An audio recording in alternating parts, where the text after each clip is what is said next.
Okay. So let's start unmuting individuals. Mm-hmm.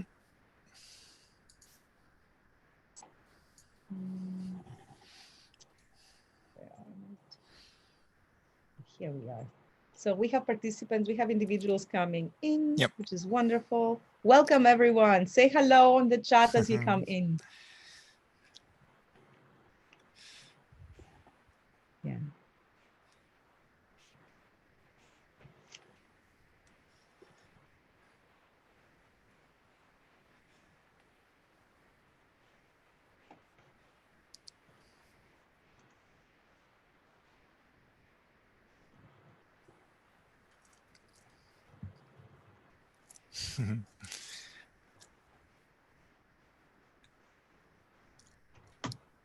Right.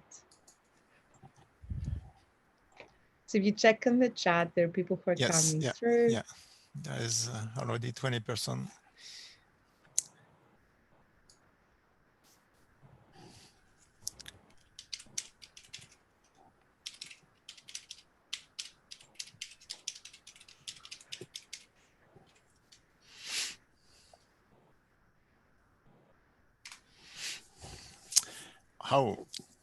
Hello from Pakistan. Good morning, San Jose. Good morning, Washington State. Hello, Arizona.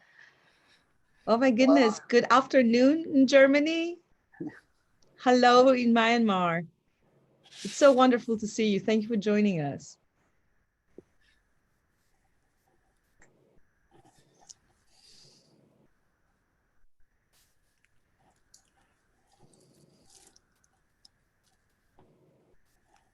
All right.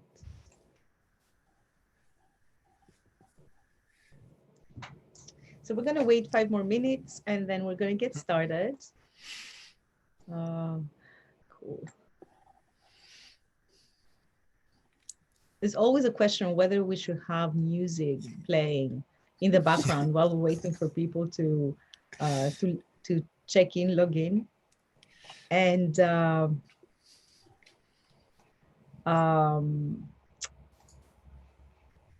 we disagree on the genre.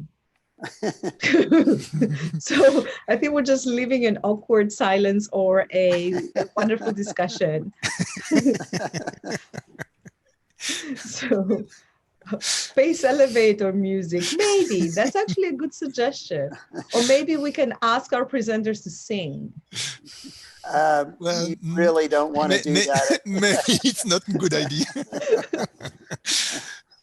I can't speak for Francois, but speaking for myself, we would lose all of our participants very quickly.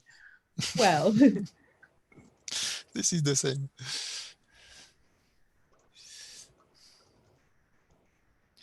Now you, on the other hand, Stella, might be a very good singer. Actually, I sing only when we want to empty the room. And now Stella is going to sing a song and suddenly everybody finds an excuse to get out. So, but, you know, at the AAVSO, we do have very wonderful singers among staff and our volunteers. I know that Bert and Elizabeth and George are wonderful singers. So maybe we can gently twist their arm and volunteer them to entertain us when we first come back together at some point, hopefully in the near future. That would be wonderful. Release the first album on the AAVSO label. Yeah, you know. Yeah. So while you are all introducing yourself and say hi, if you could actually let us know whether you have done any spectroscopy before or you are a first-time spectroscopist, we would really appreciate it. We're going to have a poll next time, actually. Oh, by the way, I see the question, will the recording be available for attendees after? The answer is yes. We are going to make the recording available, but it's going to be after the workshop, not during. So, yeah.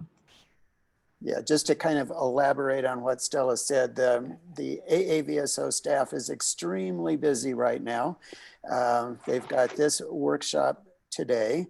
They have the data mining workshop tomorrow. We have 3 days of spectroscopy next week, and the following week we have the AAVSO annual meeting. So the video will become available, but it will be a little while before it gets out there because of all of the meetings we've got going on right now.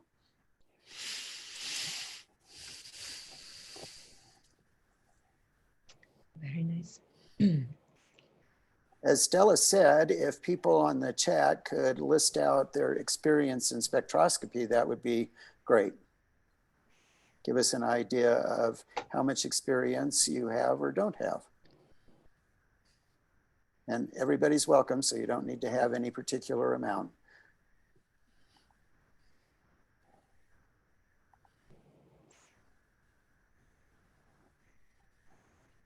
Mm-hmm.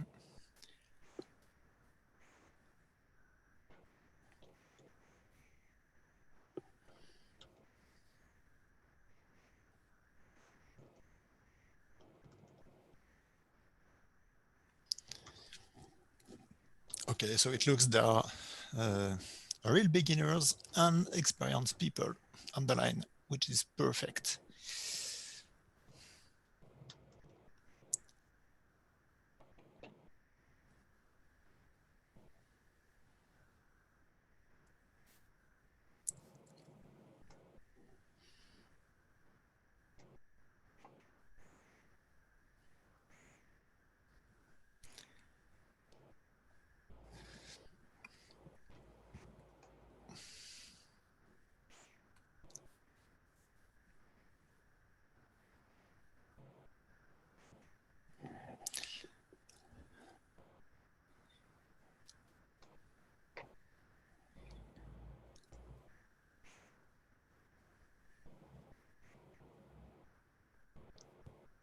Cool.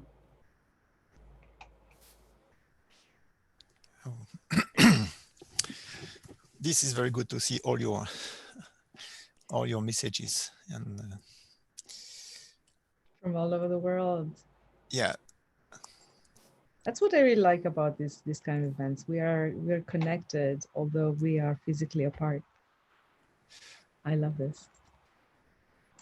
Although it would have been fun if we could just get together and have a nice big party and celebrate spectroscopy and variable star observing.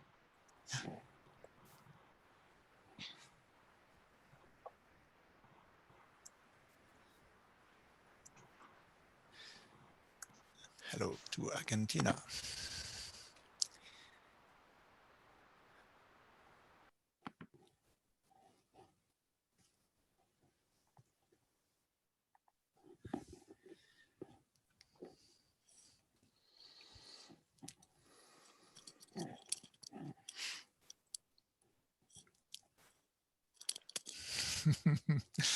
Hello, Yannick. I remember.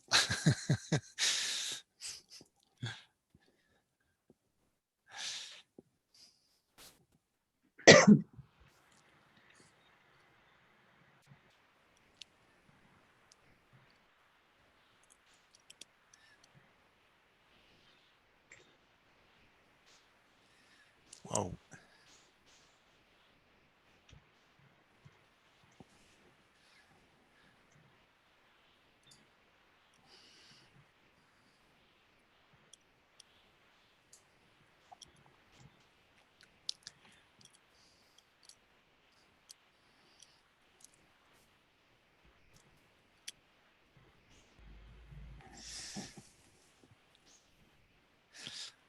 Very good. And there is more and more people online.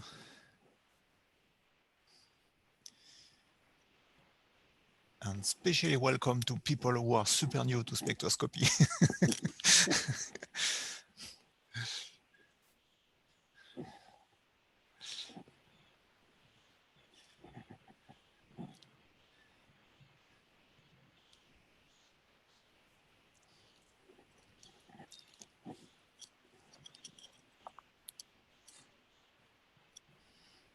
I see somebody from New Mexico, so welcome. I'm also in New Mexico.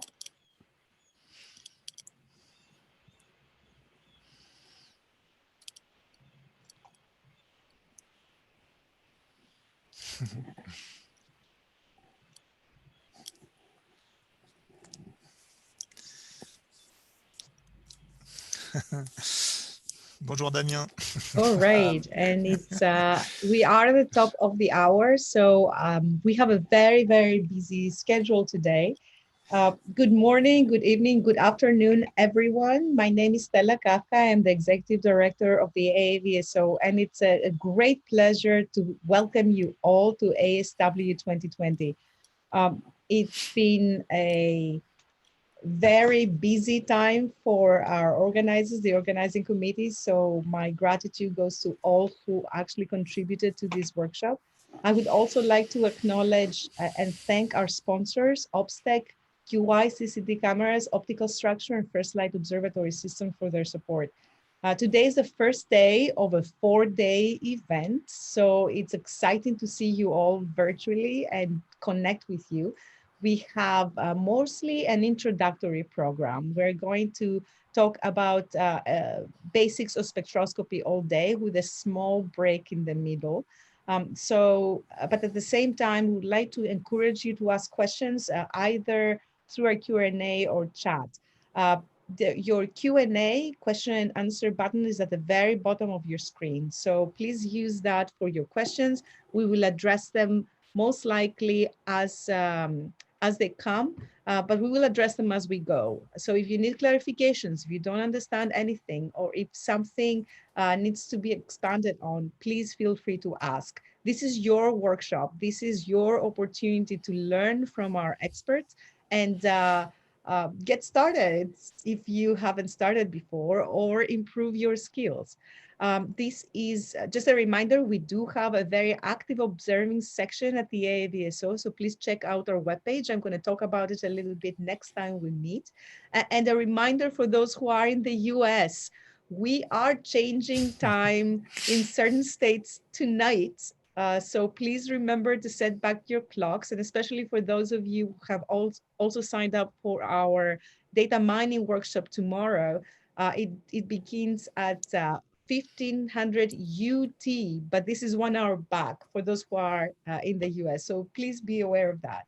And with that, I'm going to stop sharing my screen and welcome Ken Hudson and Francois Cochard, who are going to run the show today, and welcome you all to our workshop. Ken, all yours. Thank you, Stella, and hello, everyone. I'm going to share my screen here, and hopefully this will work okay. And yes, that's okay. All right, good. Okay, and I'm going to, all right, there we go. Well, hello everyone, and thank you for joining us today. We really appreciate your attendance and hope that this workshop will be very useful and helpful to you. I'm joined by Francois Cochard, and not actually joined in person. Francois is in France, in Grenoble, and I'm in the southern part of New Mexico, near a little town in the middle of nowhere called Mayhill. But welcome to you all. I understand that about 115 people signed up for the entire workshop.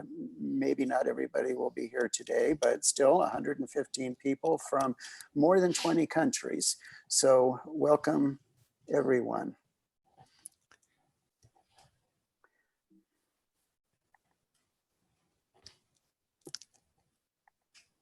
First off, I'd like to start by saying a very special thanks to several people.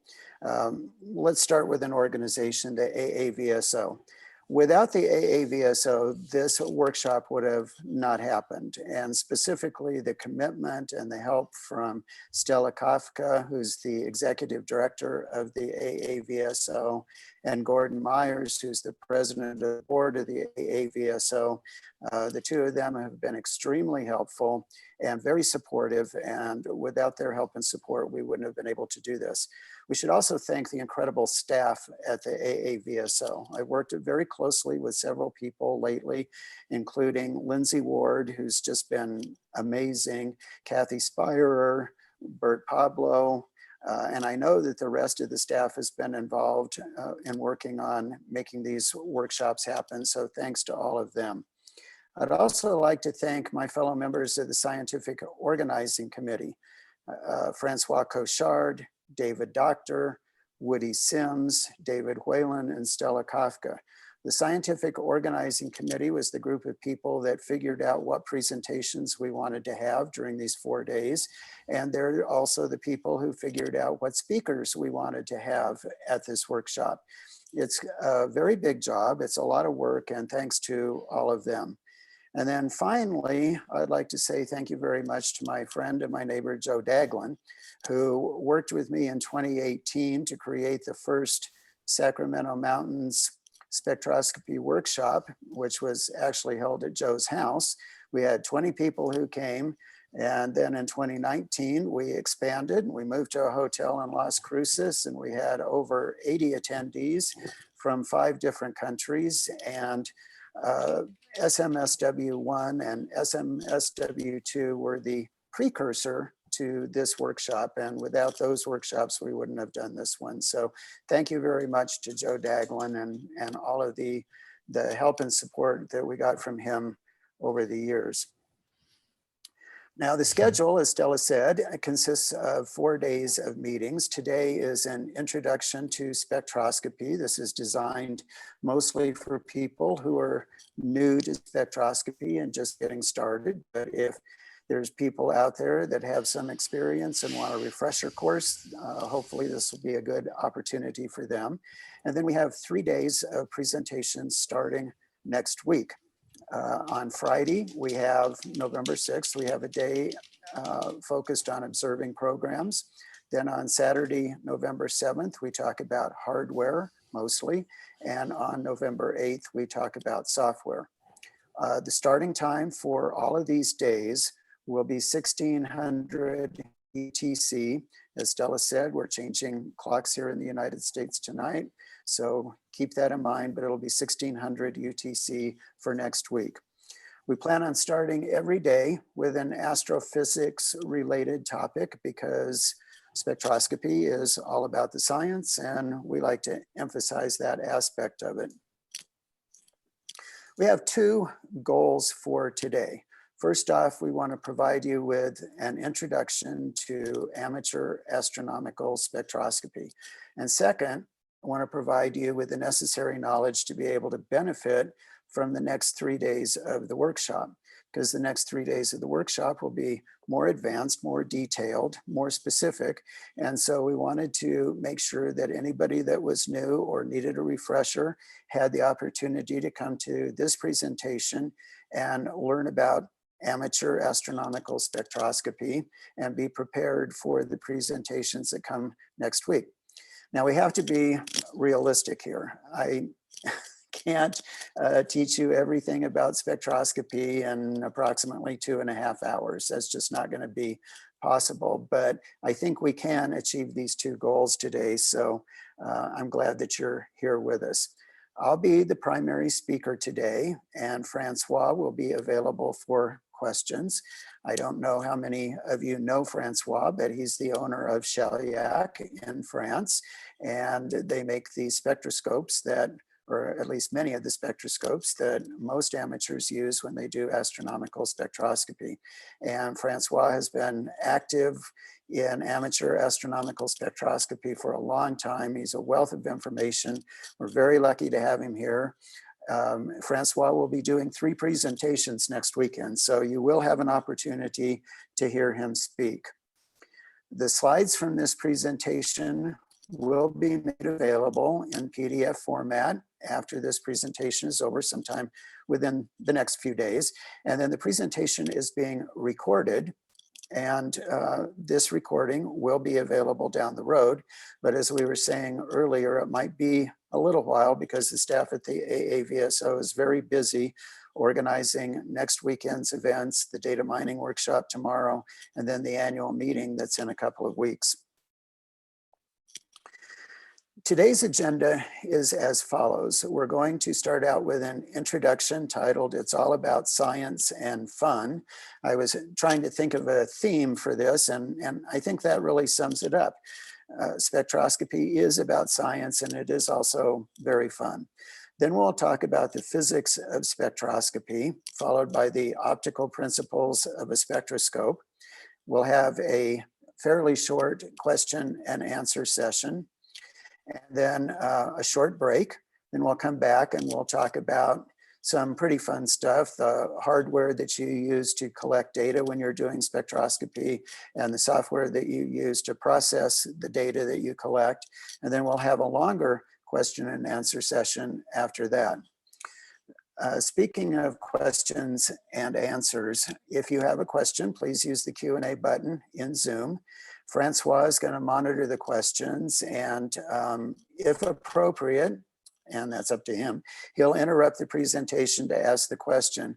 Otherwise, he'll probably save the questions for the Q&A period before the break, or the question and answer period at the end of today. So with that, let's get started. In this section titled It's All About the Science and Fun, I want to talk a little bit about how we learn about the universe. And then we'll discuss sort of an introduction to what is astronomical spectroscopy, and then more the fun part, which is how you can participate. So how do we learn about the universe? Well, I think if you think about it, we learn about the universe from observing the universe. The ancient Greeks are the ones who came up with the word astronomy. It was based upon two separate words, astron, which meant star, and nomia, which was ancient Greek for law or arrangement.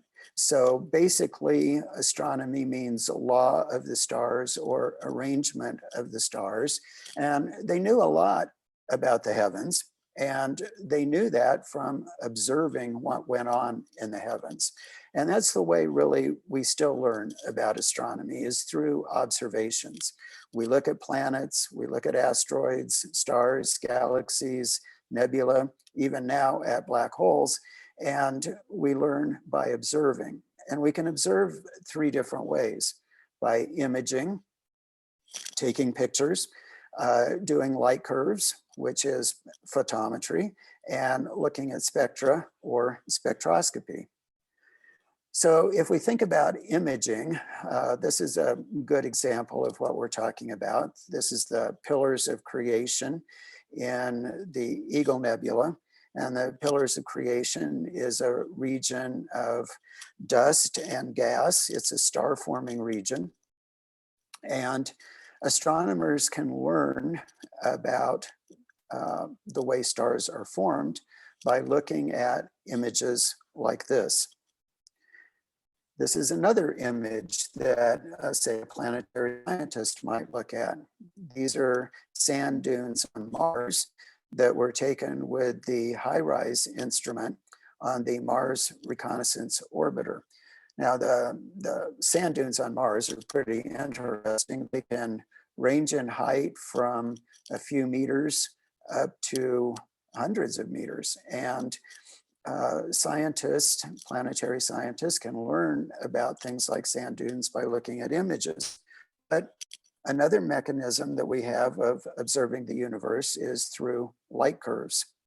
This is idealized light curve of epsilon or IG done by an amateur astronomer. As you can see, each of these data points on this light curve is a brightness estimate of the star taken from around the beginning of 1982 up until the middle of 1984. And you can see the way that the star dims and brightens in this light curve. Another use of light curves is to identify and discover exoplanets. This is an example of Kepler's first 5 discoveries. And Kepler used the transiting method to identify exoplanets. So as a planet passes in front of a star, the light from the star dims somewhat, and you can use this mechanism or these light curves for discovering exoplanets. So the third way of observing the universe that I mentioned is through spectroscopy. And Valerie Desno, who's a highly active and very knowledgeable amateur spectroscopist in France, said that a spectrum is a representation of the light curve in each wavelength. And I think this is really like the best definition that I've seen. It's short and to the point. And thank you, Valerie. By the way, Valerie and Christian Boole will be doing a presentation next weekend, highly recommended. So when we talk about spectra, this is a spectrum of Vega. And remember what Valerie said. A spectrum is a representation of the light curve in each wavelength. So when you look at this, you see that we're looking at the star Vega and a light curve for each wavelength measured in angstroms. We'll talk about that in a minute. But this is a plot of the relative intensity by wavelength. This spectra was done by an amateur using a Celestron C8 telescope and an ALPI 600 spectroscope with an ATIC 314 camera. They did 7 images of 1 second each and then stacked those images and came up with this spectra. Just so you know, this spectra shows various absorption lines in the spectrum of Vega. We'll talk about what that means in a moment. This is a very different looking spectrum, as you can see. This is the star Gamma Cass. Gamma Cass is a BE star. And if you knew or do know about BE stars, you probably recognize that immediately when looking at this spectrum. Again, we're looking at the relative light intensity by wavelength. This also was done by an amateur using the same telescope, a Celestron C8 with an ALPI 600 and an ATIC 314 camera. And in this case, they did 9 images of 5 seconds each.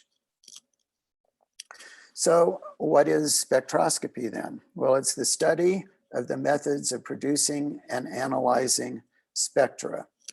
And typically we say, thank you, Newton, for the advances that he made. Now, Newton was not the first person to shine light through a prism and see this spectrum. Other people had done that before, but Newton was the first one to coin the word spectrum for the colored light that you see in this image. And Newton was also able to demonstrate that the spectrum that you see here is the component parts of white light, and that the colored portion of the spectrum could be converted back into white light. So we're here today to talk about astronomical spectroscopy, and I don't really like to read slides, but I'm going to read this one because a couple of points here that I want to emphasize after I read it. Astronomical spectroscopy is the study of astronomy using the techniques of spectroscopy to measure the spectrum of electromagnetic radiation, including visible light and radio, which radiates from stars and other celestial objects. A stellar spectrum can reveal many properties of stars, such as their chemical composition, temperature, density, mass, distance, luminosity, and relative motion using Doppler shift measurements. Okay, so that's a big definition there, but a couple of points that need to be emphasized. First of all, astronomical spectroscopy uses the techniques of spectroscopy. Second is we look at electromagnetic radiation, including visible light and radio. Now, as amateurs, we're going to be focused on visible light, not radio, but professional astronomers can look at the portion of the electromagnetic spectrum where radio waves exist. And finally, if you're looking at a star, you can learn a lot about a star from the stellar spectrum. It's really pretty amazing. So again, we come back to our theme that we learn about objects in the universe through observation, and spectroscopy is one of the best ways that we can learn about objects in the universe, especially when you stop and think about how much we can learn about stars just from a spectra. So how can you participate? Well, you can learn, you can practice, and you can join the community. So when I say learn and practice, what I mean is in order to be involved in astronomical spectroscopy, you do need to learn some about physics and astrophysics. And frankly, I think the more you learn, the more you'll enjoy it. You also need to learn about hardware and software, because you're using spectroscopes to produce spectra and collect data. You're using software to create the spectra, and you need to practice your observing skills. So there are really three components to this section. You need to learn about things, but you also need to practice and hone your skills. Another thing that you can do is join the community. And joining the community can consist of several different things. This is the typical group photo taken last year at the second Sacramento Mountain Spectroscopy Workshop in Las Cruces, New Mexico. We had over 80 people who came to this event from 5 different countries. Everybody had a super good time. Everybody learned a lot. It was very informative. And we're going to do it again in the future, in person, after COVID is over. Hopefully, we'll all be able to get together next year near Boston about this same time period and have an in-person workshop. But this is one way that you can participate. Another way that you can participate in the community is by going to spectroscopy star parties. This is probably the premier example. This is the OHP event that's held in France every year. It's at the, and I'm going to massacre the French here, so I apologize, but it's at the Observatoire des Hauts-Provence, or OHP, in the Provence section of France. It's super fun to go to. You get to stay in dorms on the campus. You can set up your in this field and collect data at night. You can process that data with your friends the next day. They have meetings devoted to different topics related to spectroscopy. Steve Shore, who's an astrophysicist and a professor at the University of Pisa, usually gives astrophysics lectures every afternoon.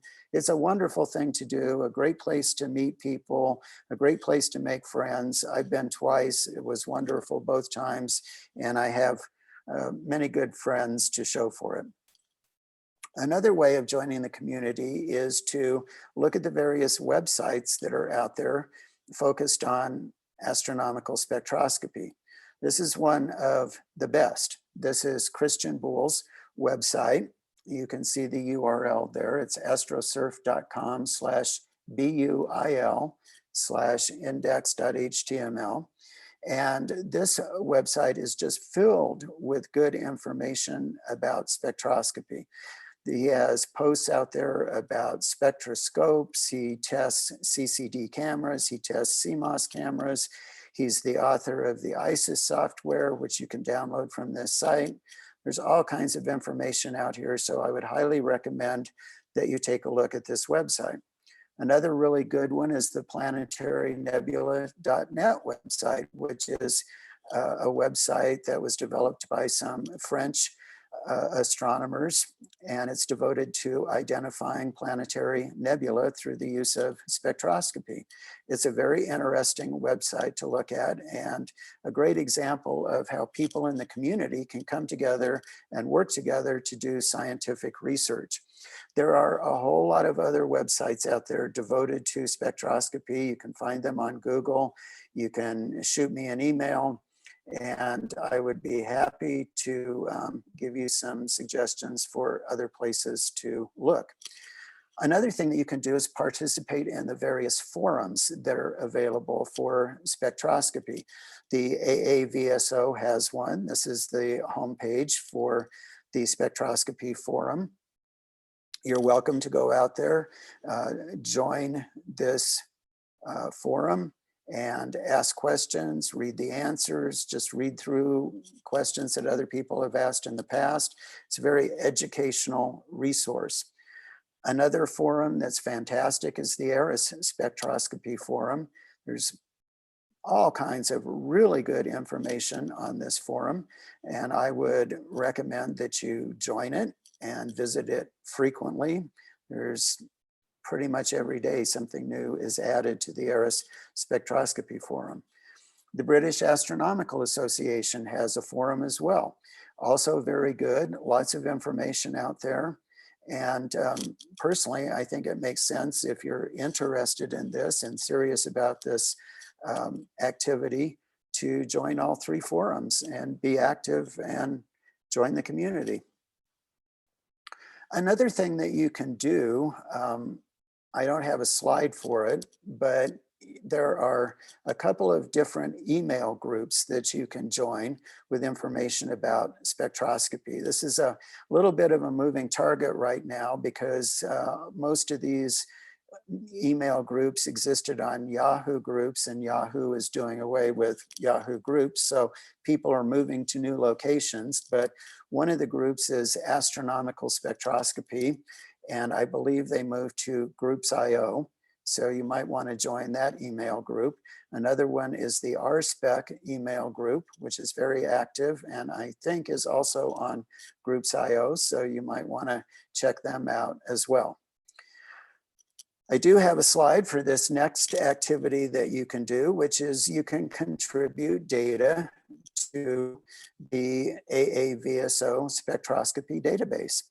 And the AAVSO has a database. You can contribute spectra to it. This is a really great opportunity to make a contribution and participate in science. Another database that you can contribute to is the BEST database, which stands for BE Star Spectra Database. This is maintained by the Observatoire de Paris Moudon. And we have a whole presentation coming up, I think next Friday, by Coralie Niner, who's the woman at the Observatoire de Paris, who is the astronomer responsible for BESS. She's been with the BESS database since the very beginning. This is probably one of the premier professional amateur collaborations in citizen science. And it's a huge success story. It's been around for probably 12 or 13 years, something like that. I would recommend that you take a look at the BESS database website as well. So the bottom line here is that if you're interested in doing spectroscopy, you have resources available to you to learn more about spectroscopy. You have a community of people that you can talk to either through forum messages or email groups to get help and support and information. And you can participate by contributing your data and making a contribution to science. So really, astronomical spectroscopy is fun and interesting, and I would highly recommend it. So with that, let's talk a little bit about the physics of spectroscopy. So when I asked before about how we learn about the universe, the answer was by observing the universe. And we talked about some of the objects that we look at. But when you think about it, what we're really looking at is light. And specifically, we're looking at the electromagnetic spectrum, which you can refer to the whole thing as light, although usually people, when they say light, mean the visible spectrum, but certainly professional astronomers look at the whole spectrum. An example would be the Chandra X-ray observatory in space, which is looking at objects in X-ray wavelengths, or the Very Large Array Radio Telescope in New Mexico that is looking at radio waves. But the focus of this presentation is on the visible light portion of the spectrum. And you can think of light as a wave. Light has various wavelengths, as you can see on this diagram here. The visible spectrum ranges anywhere from about 380 nanometers up to around 740 nanometers in wavelength. Another point to make here is that as wavelength increases, frequency decreases, but the converse is true. As frequency increases, wavelength decreases. Another point here is that it goes, I guess, without saying, but I should emphasize that if you're looking at visible light, blue light rays are shorter than red light waves. And finally, I did mention that the visible spectrum is 380 nanometers up to about 740 nanometers, but sometimes you'll see wavelength in angstroms. 1 nanometer equals 10 angstroms. So you could say that the visible spectrum goes from 3,800 angstroms up to about 7,400 angstroms.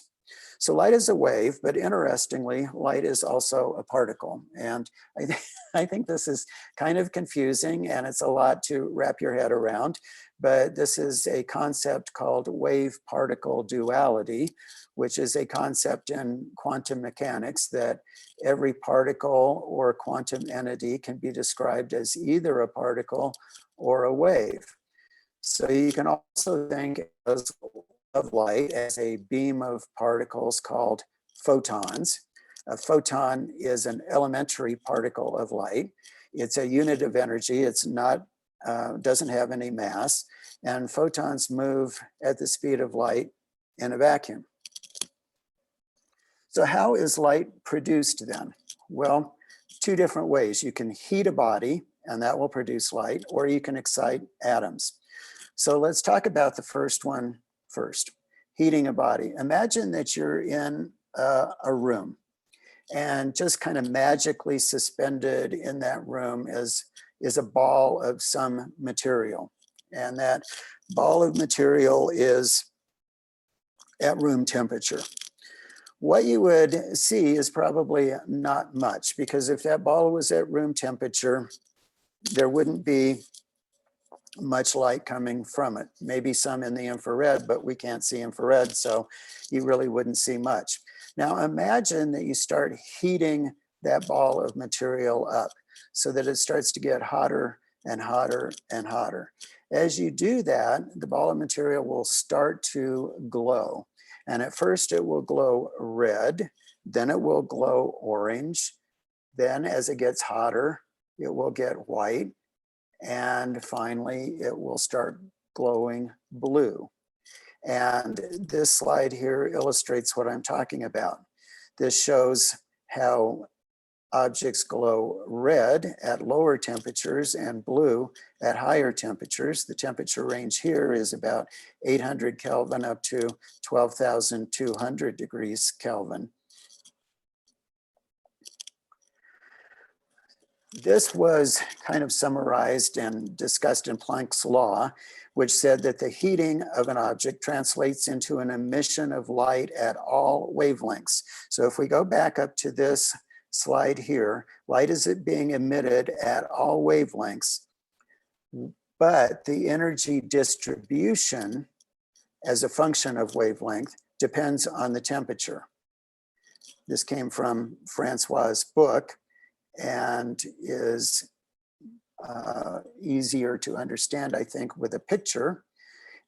So take a look at this picture here. As you can see, we're looking at an object that's been heated, and as it heats, it radiates energy at all wavelengths. So we have a visible spectrum there that's called a continuum.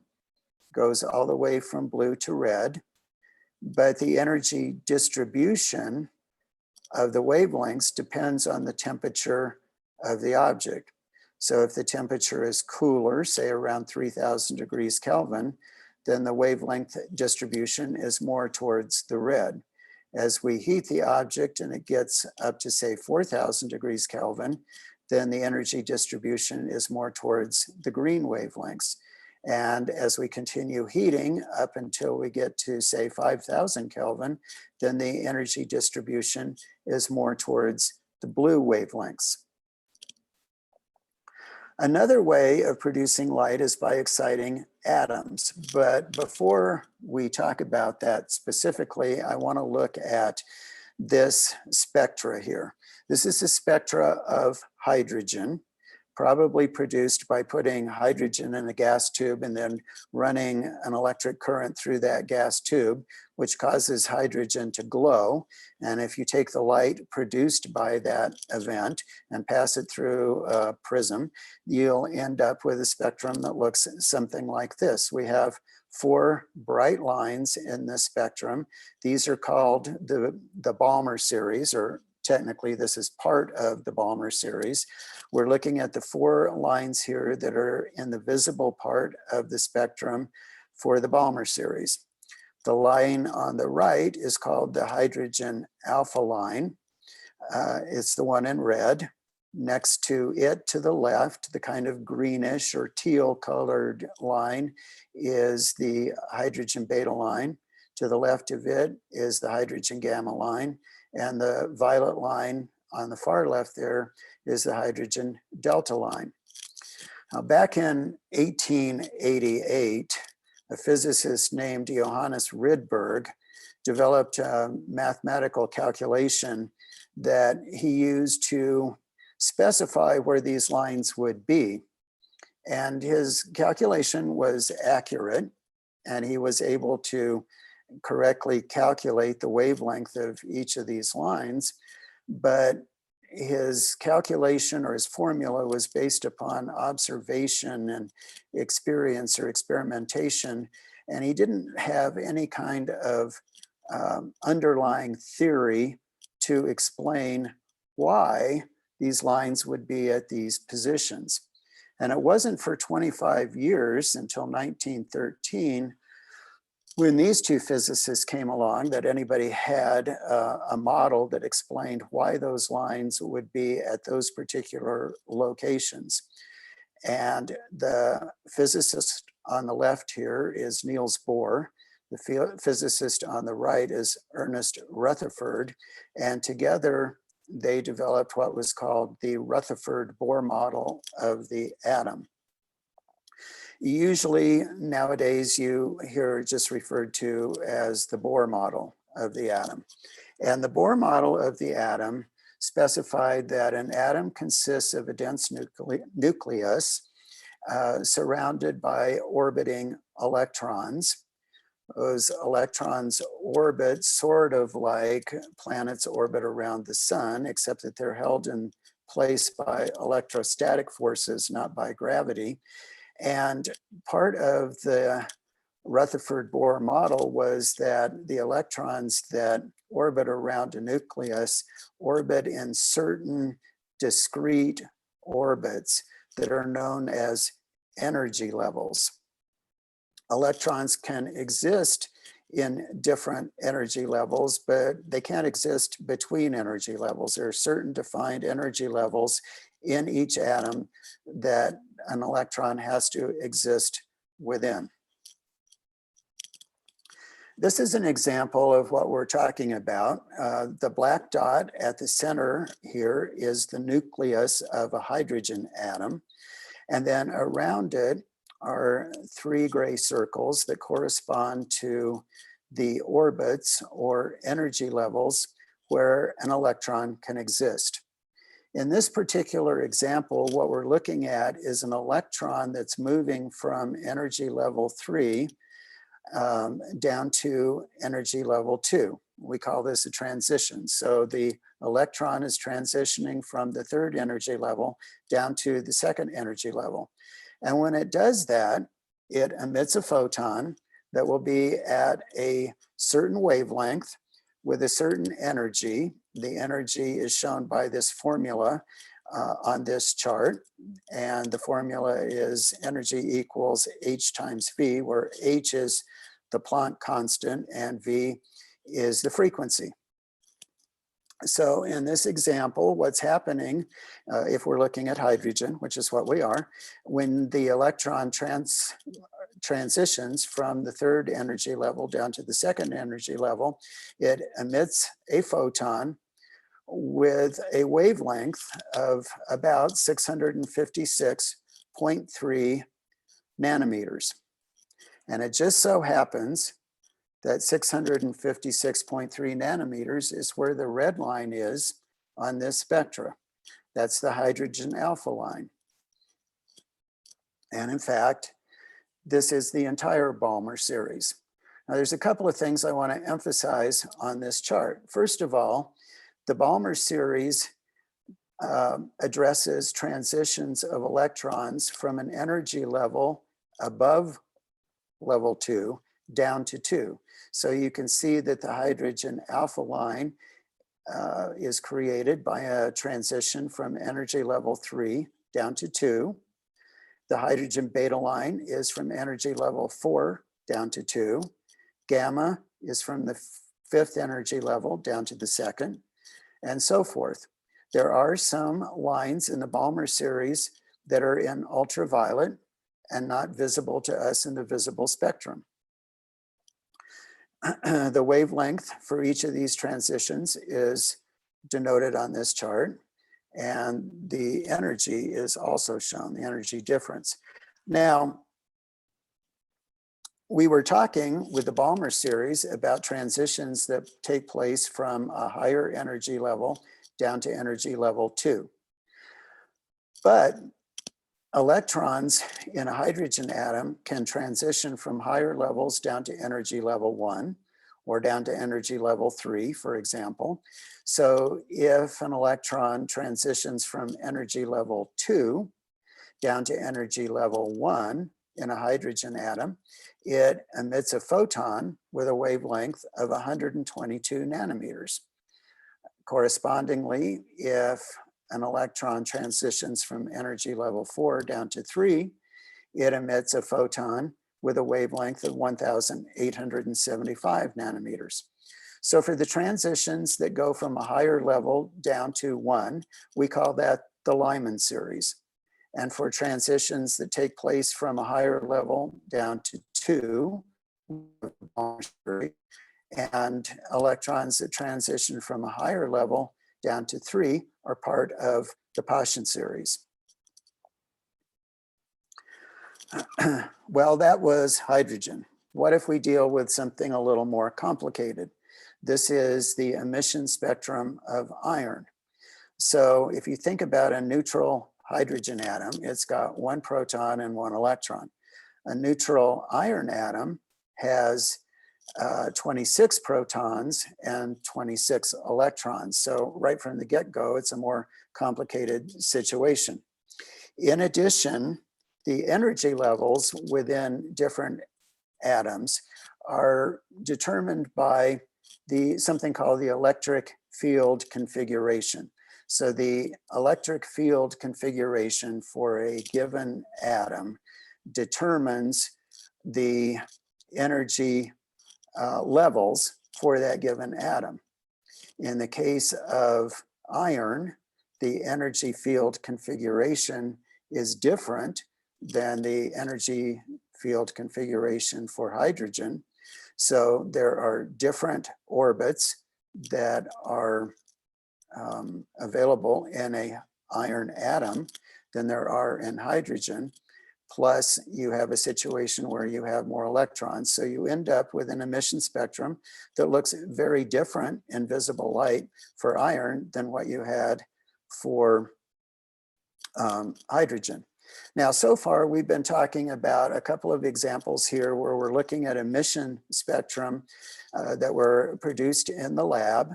And we're talking about transitions of electrons in an atom from a higher level down to a lower level.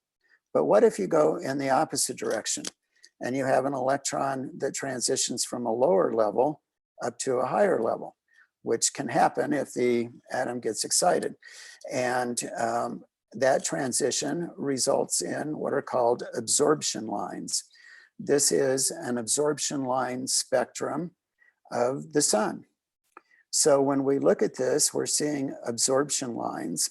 We're also seeing in the background a continuum or a continuous spectrum. So we're looking at a continuous spectrum produced by the sun, as well as absorption lines. Now, each of these absorption lines is associated with a different elements. So for example, the absorption line that's labeled A is associated with oxygen. The absorption lines that are labeled, I think it's D1 and D3, although I'll admit it's a little difficult to read. But anyway, the two lines labeled D in the middle are associated with sodium. The absorption line that's identified by the letter C is our old friend, the hydrogen alpha line. So what we have here is a situation where we have a continuous spectrum with absorption lines, and this is what you see with stars. And this is what we saw when we looked at that spectrum of Vega early on that was done by an amateur spectroscopist. So how do we excite atoms? Well, by heating any material. We talked about the so-called black body suspended as if by magic in a room that gets heated, that creates a continuous spectrum at all wavelengths. And the other way you can excite atoms is with an electromagnetic field, and light itself is an electromagnetic field. Gustav Kurtz, who was a German physicist, has 3 laws of spectroscopy that are related to what we've been talking about. First off, a heated object will radiate at all wavelengths and therefore produce a continuous spectrum. Second, if light as a continuous spectrum passes through a cool, low density gas, the result will be an absorption spectrum. Okay, let's pause there for a second and think about the sun. What we have with the sun is a heated object, the core of the sun, that's radiating at all wavelengths and therefore producing a continuous spectrum. And the sun itself has an atmosphere that's cooler. I don't think I would call it cool, but it's a cooler, low density gas. And as the continuous spectrum passes through that low density gas, it creates an absorption spectrum. So energy is absorbed by atoms in the atmosphere, and then that energy is re-emitted in random ways, which causes the black lines that you see in an absorption spectrum. And finally, the third law that Kirchhoff identified was that if a low density gas is excited, it will produce light at specific wavelengths and produce an emission spectrum. And that's what we saw when we looked at the spectrum of hydrogen and saw the Balmer series. And that's what we saw when we looked at the spectrum of iron and saw all of the emission lines in that spectrum. This chart here takes those words and puts it into a picture. So what we have here is we have a hot source of light that by itself will produce a continuous spectrum.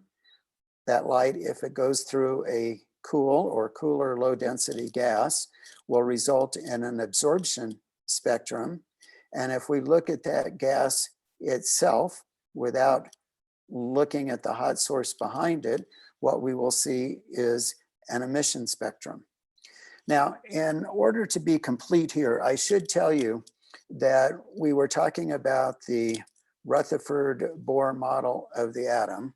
And from what I understand, the Rutherford-Bohr model is viewed as obsolete nowadays. It's been replaced by something called the valence shell atom model. And the valence shell atom model is more complex, but more accurate. But the Bohr, or the Rutherford Bohr model, or just the Bohr model of the atom, is still taught because it is accurate in some circumstances, and it is simple to understand. So I think for what we're doing today and our understanding of spectroscopy, it's a good model for understanding the basics of what's going on here and how the spectrum and the absorption lines and the emission spectrum are created. Now, there's one topic that I want to discuss in the physics section, which is the Doppler effect. And this is summarized in this picture here. Light that we're looking at from an object that's moving away from us has longer wavelengths. And light from an object that is moving towards us will have shorter wavelengths. This is called redshift and blue shift. You probably are familiar with this with sound. And this is the example that's always given of the Doppler effect. If you think about an emergency vehicle like a ambulance or a fire engine, as that vehicle comes towards you, the sound has a higher frequency or a higher pitch. And as the vehicle passes you and moves away, it has a lower frequency and a lower pitch. The same thing happens with the wavelength, as illustrated in this picture here. So how does this apply to spectroscopy? Well, it's interesting that objects moving away from us have a red shift in their absorption lines because the object is moving away and the wavelengths are longer, which causes a shift towards the red. Remember, I said at the beginning that blue light has shorter wavelength than red light does. So in this example here on the left, we have absorption lines in the sun. On the right, we have absorption lines that were gathered from the spectra of a distant galaxy that's moving away from us very fast. So the light is red shifted and these absorption lines are shifted. Now, this is something that you as an amateur can measure. And so as an amateur spectroscopist, you can identify this redshift and calculate the redshift, which I think is pretty cool.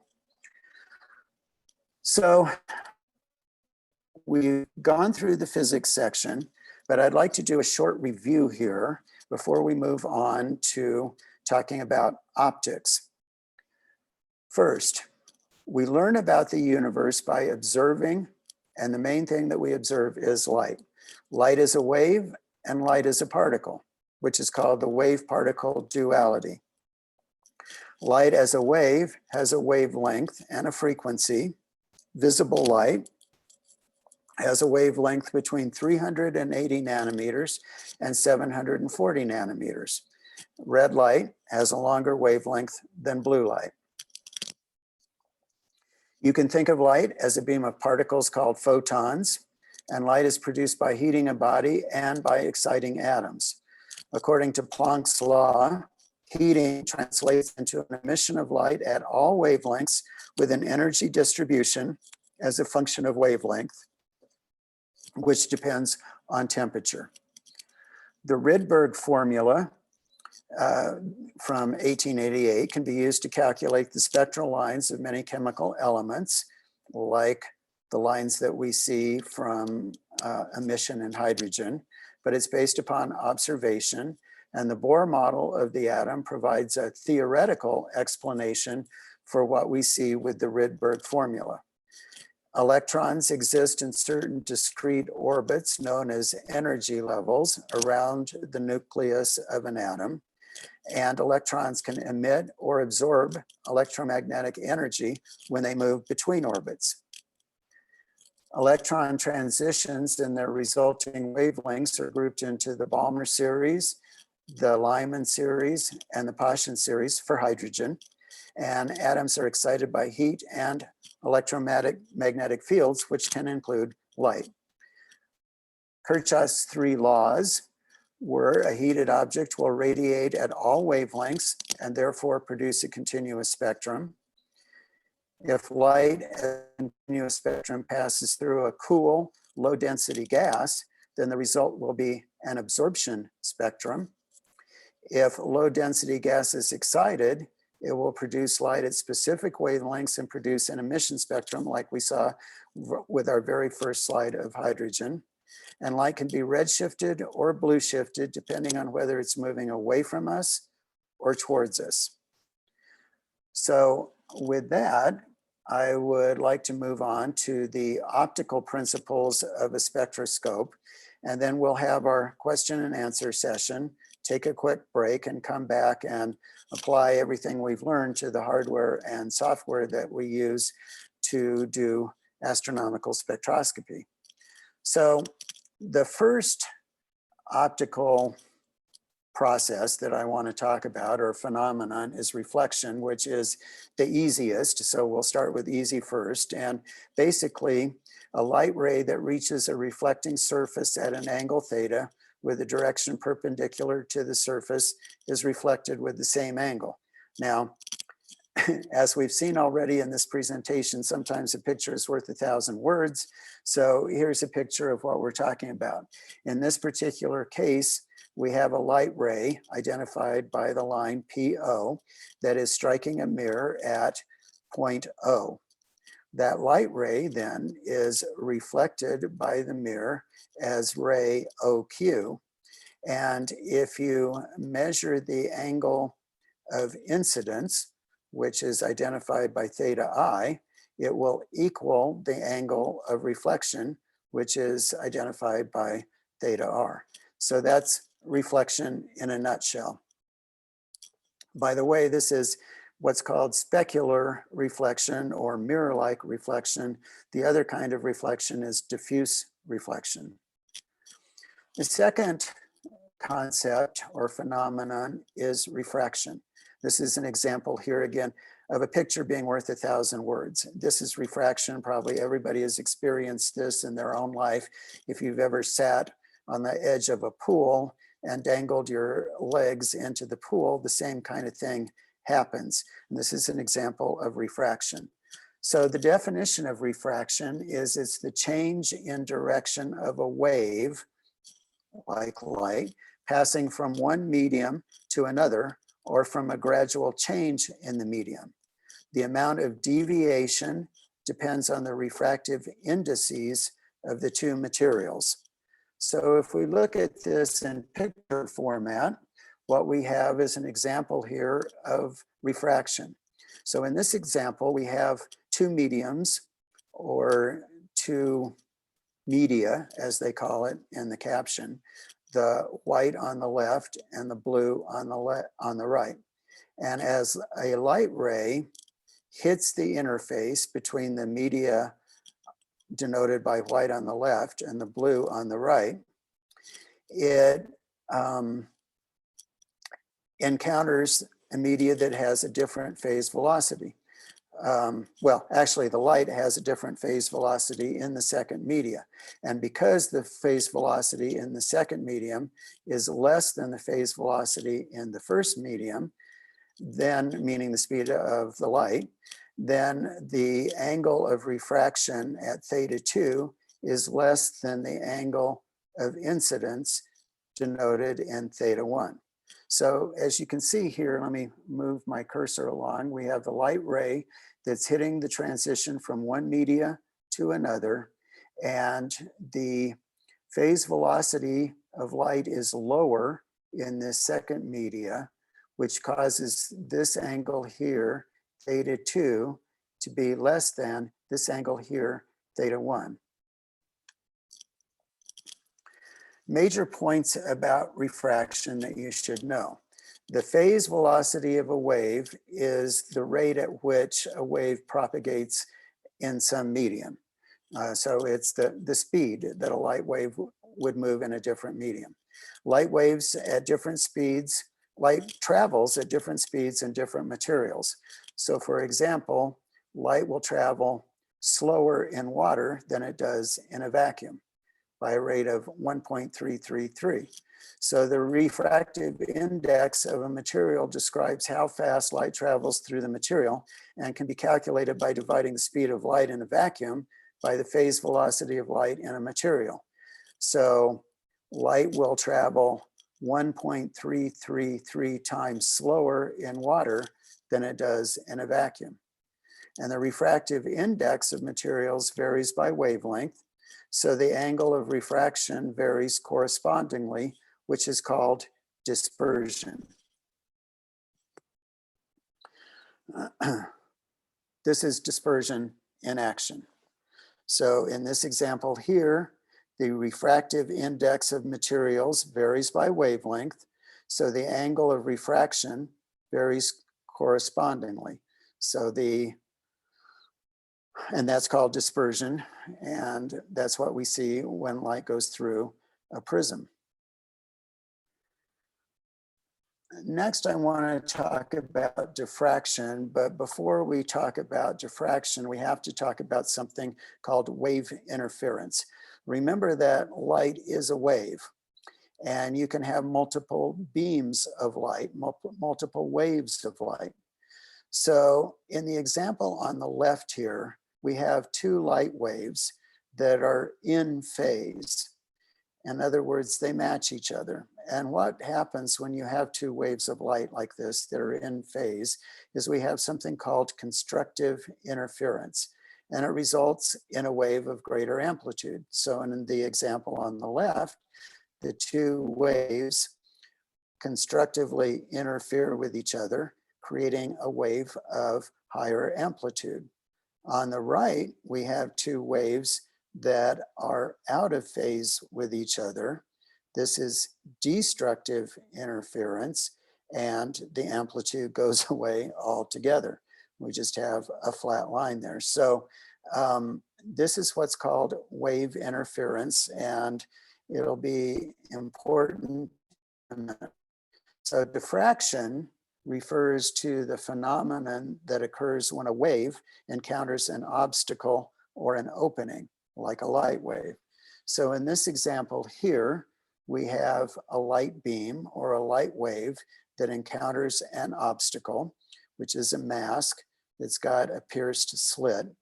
And when the light goes through that slit, it's diffracted in all directions.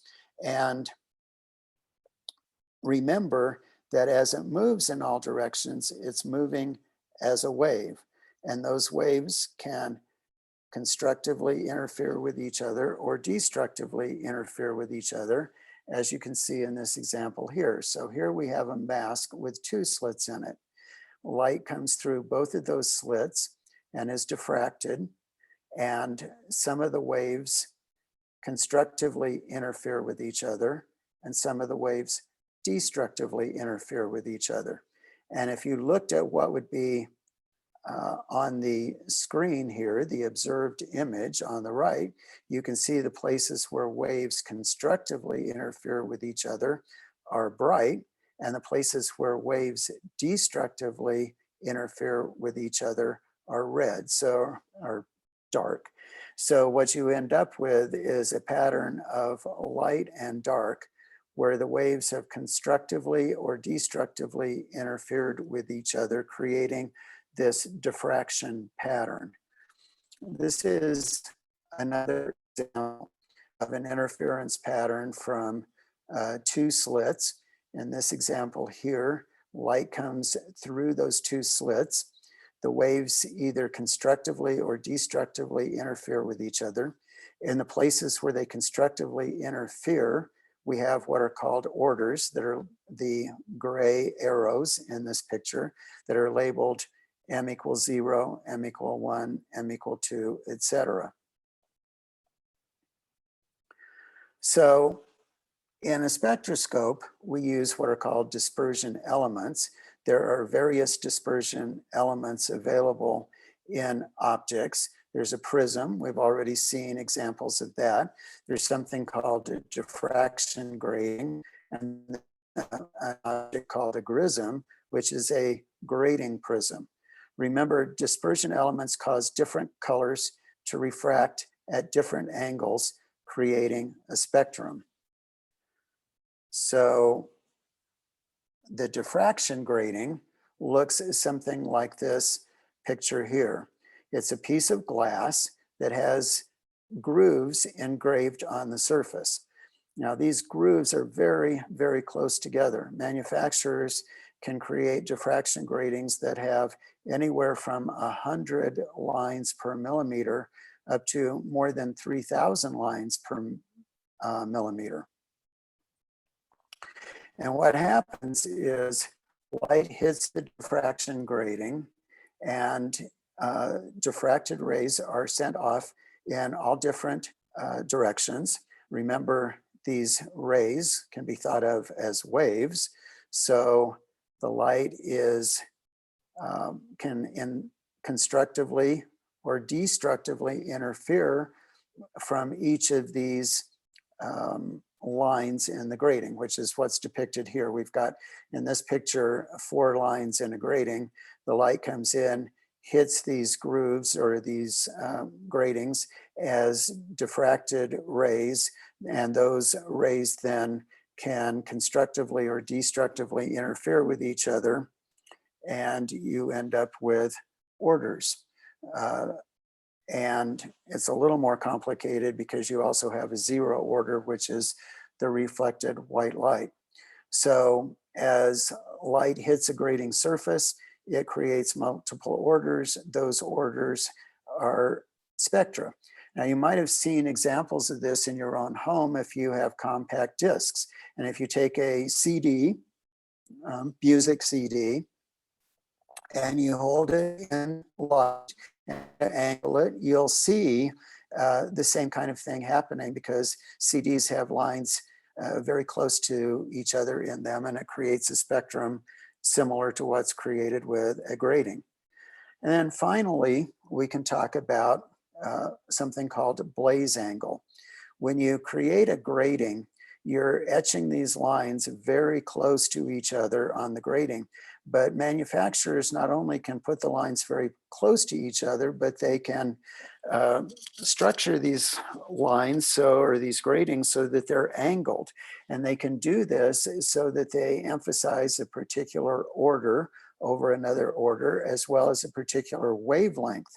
So you can create gratings that are more efficient for a particular order and more efficient for a particular wavelength.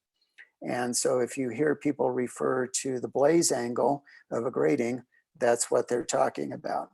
So at this point, we've reached the end of the first part of today's presentation, and we can have some time for questions and answers. Then we'll have a short break and come back to talk about hardware and software. So I'm going to ask Francois to start sharing some of the questions with us. Hi, Ken. That was very interesting. Of course, we had a few questions. I mean, regarding your presentation. I tried to answer online, so I think that everybody has seen the questions and the answers. Well, I'm just talking about the spectroscopy questions. I had what is the difference between light curve and image? So I explained that the light curve is an information extracted from a series of images. Okay, so and then you come back on that afterwards. And also we had the difference from James. What is the difference between exciting and heating? Which is quite interesting because both are linked. But when we are heating, we are just talking about changing the temperature of a body. And when we are talking about excitement of an atom, it means that we change its energy level from one level to another one. And then, so both are linked, but these are different physical phenomena. Maybe, well, if you want to complete this, Ken? No, I think that's a good explanation, unless somebody thinks that they would like more information. Yeah, and I know maybe there are other probably other replies to that, and this anyway. This is a very interesting question. And we also had the question: can we differentiate by spectroscopy between atoms that might be exist in a core or inner regions and surrounding or outer regions of cooler shell of a star? And again, this is very very interesting question. And I'm not very comfortable to reply to that, but what I said, I would say yes and no. No, because it's important to understand that the light we see is really the light that goes out from the star, and we have no idea of the 3D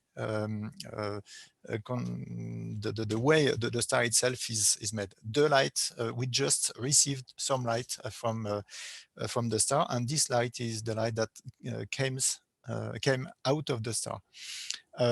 Anyway, if we do that, so it is like if we look at the picture, we can see a picture, and by default the picture doesn't give the position of each element in the picture.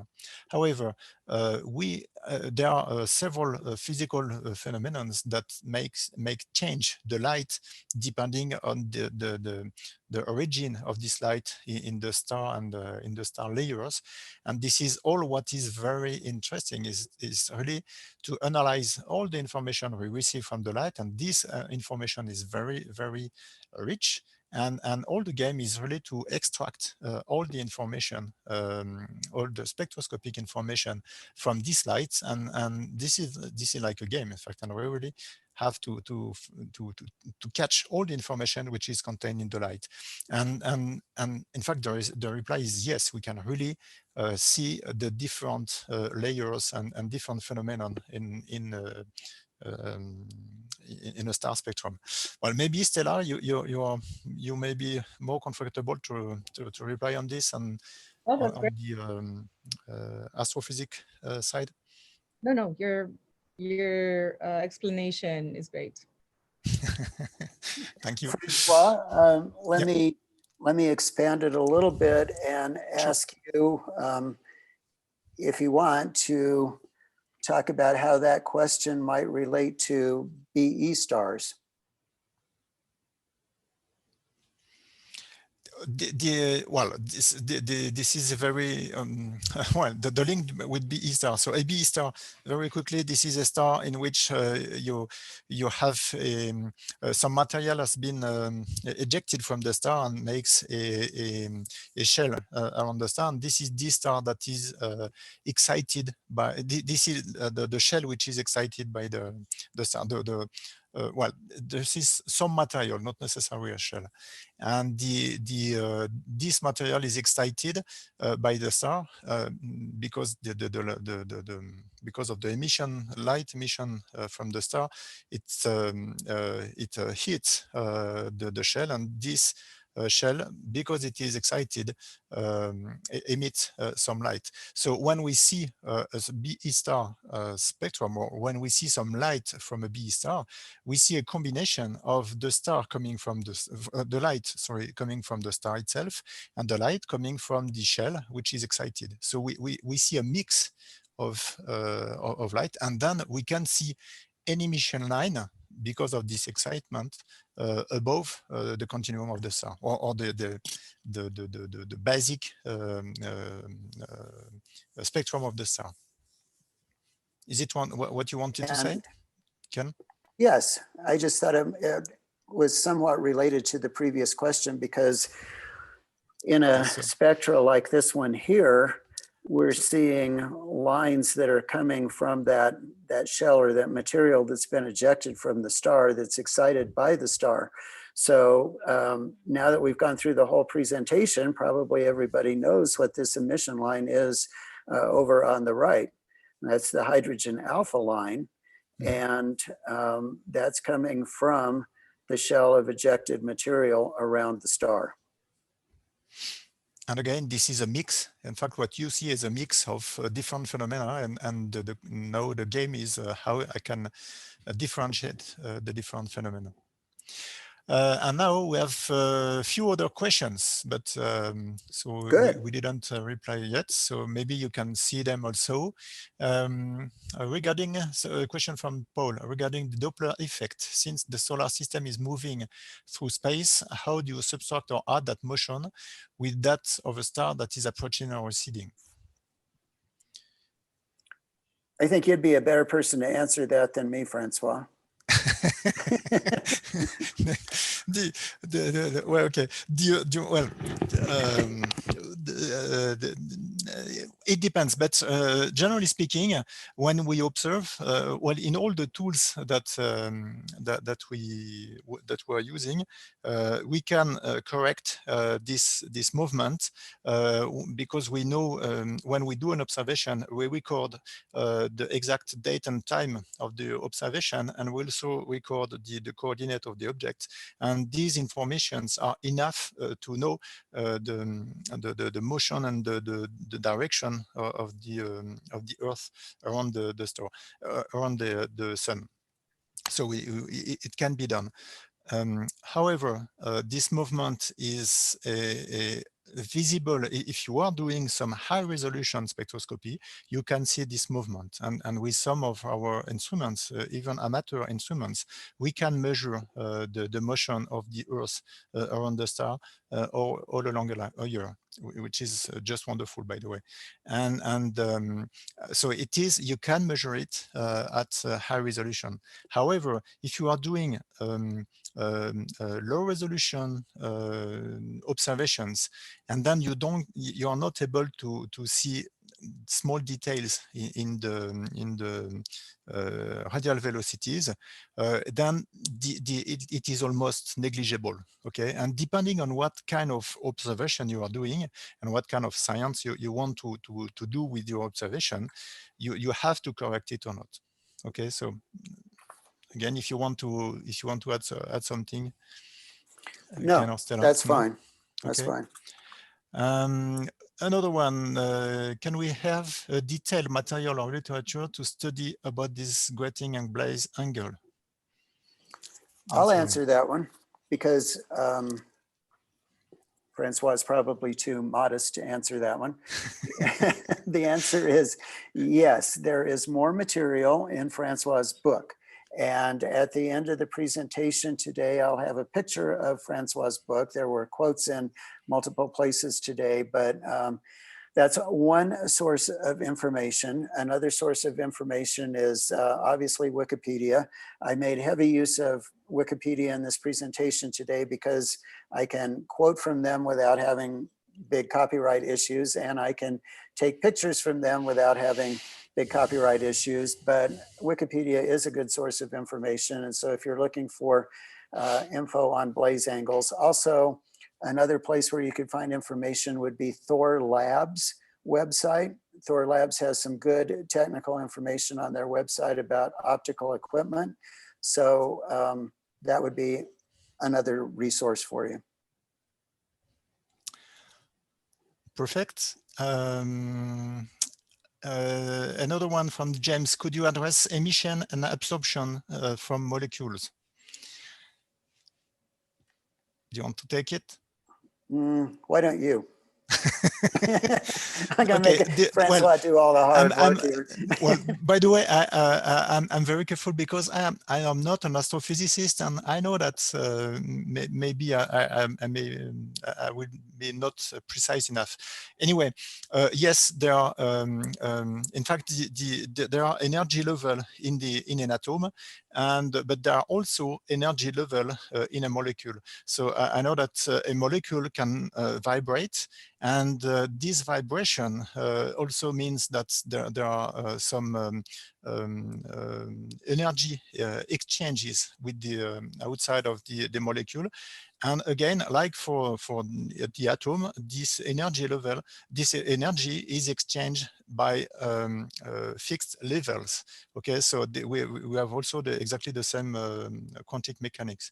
So it means that we have the same behavior, for instance, with the vibration of a molecule. The big difference is that the energy level within an atom, so that are caused by an atom, are much lower than the energy within an atom, and then it means that the wavelengths at which we can see this phenomena are more in the red or infrared part of the spectrum. And again, maybe Stella, you can add something if you want. Oh, I like your style of answering, so proceed. I don't want to confuse people. Okay. One thing that I would just throw in there, when Francois mentioned that some of these lines are in the far red or infrared portion of the spectrum, that's largely out of our range, because typically as amateurs doing spectroscopy, we're looking at the visible wavelengths, and even professionals. I mean, depending on the wavelengths that you're looking at, some professionals don't have access to some areas either because of interference from the atmosphere and water in the atmosphere and other issues. So in order to be able to look at some wavelengths, you have to put a spacecraft in space and have observatories up there with spectroscopes to be able to look at some of these ranges. That's going to change a little bit. We'll talk in the second part of this presentation about a spectroscope that's going to be available in the future. Well, it is right now if you build it yourself, but there'll be a commercial version available in the future that will allow us to look somewhat further in the UV and somewhat further in the infrared. But there are limitations to what we can do sometimes, even for professionals, if you're on Earth. Mm. Okay. Well, we have more and more questions. That's perfect. Well, is there a cooler atom? If there are cooler atoms between a source of light, a star, and spectroscope, like atoms or ion in space, or at the Earth atmosphere, those create issues on the result of spectroscopy. And yes, the answer is sure, of course, yes. Again, all what we see is the light coming from the star, and that across different any event that goes on the light path from its source to your spectroscope. And I like that Steve Short often tells us that this is very important to keep in mind, to always have it in mind that if there is only a source, light source, a pure light source, we should have only a continuum, like you explained, Ken. The point is, if there is one absorption line in your spectrum, only one, it means that something happened between the light source and you. Okay, but it does not tell you what happens and at which position it did happen. And especially we have seen, I think this is the star Algol. I think this is wonderful because you can perfectly see the doublet, the sodium doublet in the star, and a little bit beside, you can see the same doublet in absorption from the interstellar material. And the major difference is you can see that these are the same doublet, because the wavelength difference between the two lines is exactly the same. But the one from the star is quite hot, and then the lines are wide, and the ones from the interstellar material are very cool, and then the width of the lines is very narrow. And this is very impressive to see. In this case, we see 2 times the sodium in this spectrum, and for sure we can understand that it comes from different regions from the sky. Okay, any Very good answer, Francois. And I just want to interject here that sometimes on some of these questions that are astrophysics related, it's challenging for us to answer them because we're not astrophysicists. But the good news is we have presentations by several astrophysicists next weekend as part of this workshop. I mentioned Coralie Niner before and her presentation on the best database and BE stars in general. She's an astrophysicist. Drew Chojnowski will be talking about the science case for the UVAX. He's an astrophysicist. We have David Whalen, who will be giving a presentation on using Python for doing data reduction. He's an astrophysicist.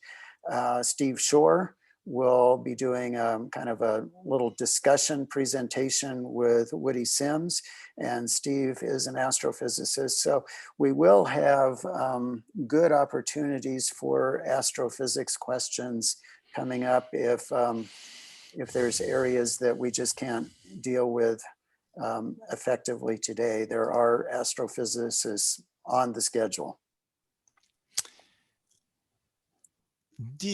So I continue with the questions. Sure.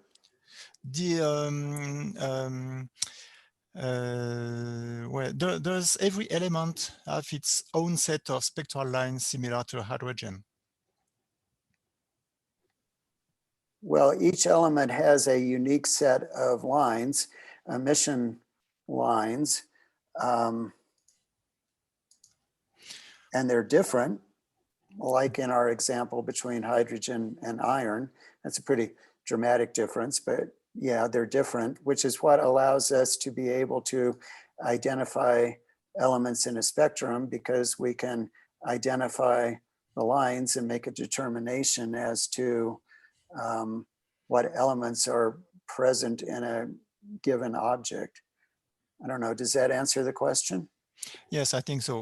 What is important for me is to understand that when each element has a line pattern, and this is thanks to this pattern that we can recognize elements. Because if you look at one absorption line or emission line from one element, it's exactly the same for any element. So if you look at one line, you cannot tell, you have no way to tell which element it comes from. But this is thanks to the pattern and to the thing that you have different lines from the same element that you can recognize the element, like a barcode, in fact. Right. Okay. Next is from Ranil, using diffraction grating for obtaining spectrums after the rays get diffract and undergo superposition. Where does this dispersion phenomenon occur exactly so that the rays get dispersed and give us a spectrum? So we have to reread the question.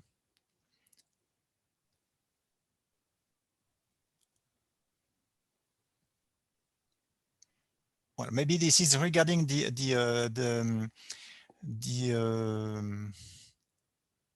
well, after the rays get diffracted and undergo superposition, where does dispersion phenomenon occur to exactly so that? Well, I'm not sure to understand the question. Can you see it, Ken? I don't know the answer to the question. I don't understand the question, I guess. Can we talk about spectrographs and how dispersion is happening within the different elements in a spectrograph? You're using a diffraction grating. My understanding for this question is that when you use a diffraction grating, how do you disperse a spectrum? Light comes in and then? Okay, yeah. Well, in fact, in the only with the hands it's not easy. In fact, we use the light. We use the dispersion element, so the grating or prism, to do the dispersion, and after that we'll use an objective element, a lens, to make things simple, to refocus the spectrum on the sensor. So this is the structure of the maybe you'll have some pictures on that later on, Ken. Yeah, I'm not sure we have a picture that describes that exactly, but I guess what I would say is let's hold off on this until the last question and answer period, and then if it isn't answered, we'll come back to it and try again. Okay, perfect. Okay. Speaking of which, it's time for the break right now. We have a 10-minute break scheduled. So I'd like to go ahead and do that. And then at 40 minutes past the hour, we'll come back and continue with our discussion of spectroscopic hardware and software. And then we'll have a longer question and answer period. And so if questions haven't been answered yet, give us time and we'll do our best to answer them in the second question and answer session. Wonderful. Can I share my screen? Of course. Hold on just a second. Let me stop sharing. Okay.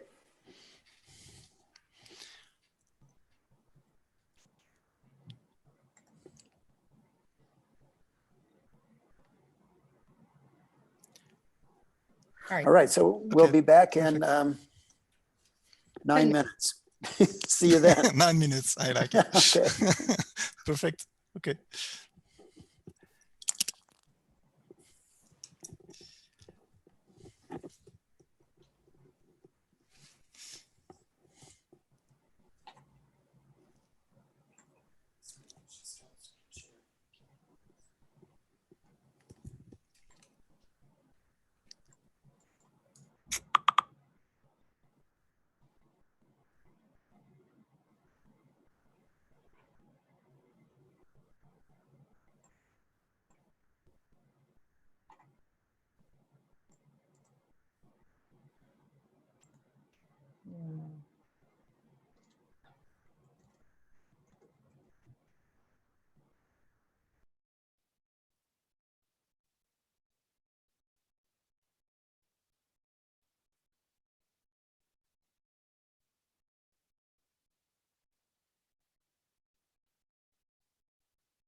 Well, Ken, I've read quickly all the questions, and they're all very interesting.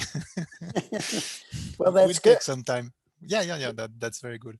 We will have plenty of time for questions and answers. This, I specifically designed part 2 to not take the full hour, so that we would have time to have questions and answers, and within the limitations of the Zoom webinar discussion. So I'm That's glad fine. that people are asking questions, and we'll do our best to answer them.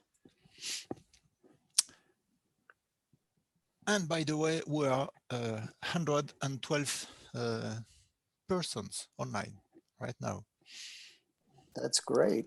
which is great, wonderful. Yes. At some point, I stopped sharing my screen. We want to be respectful of people's time. Take it from here, Ken.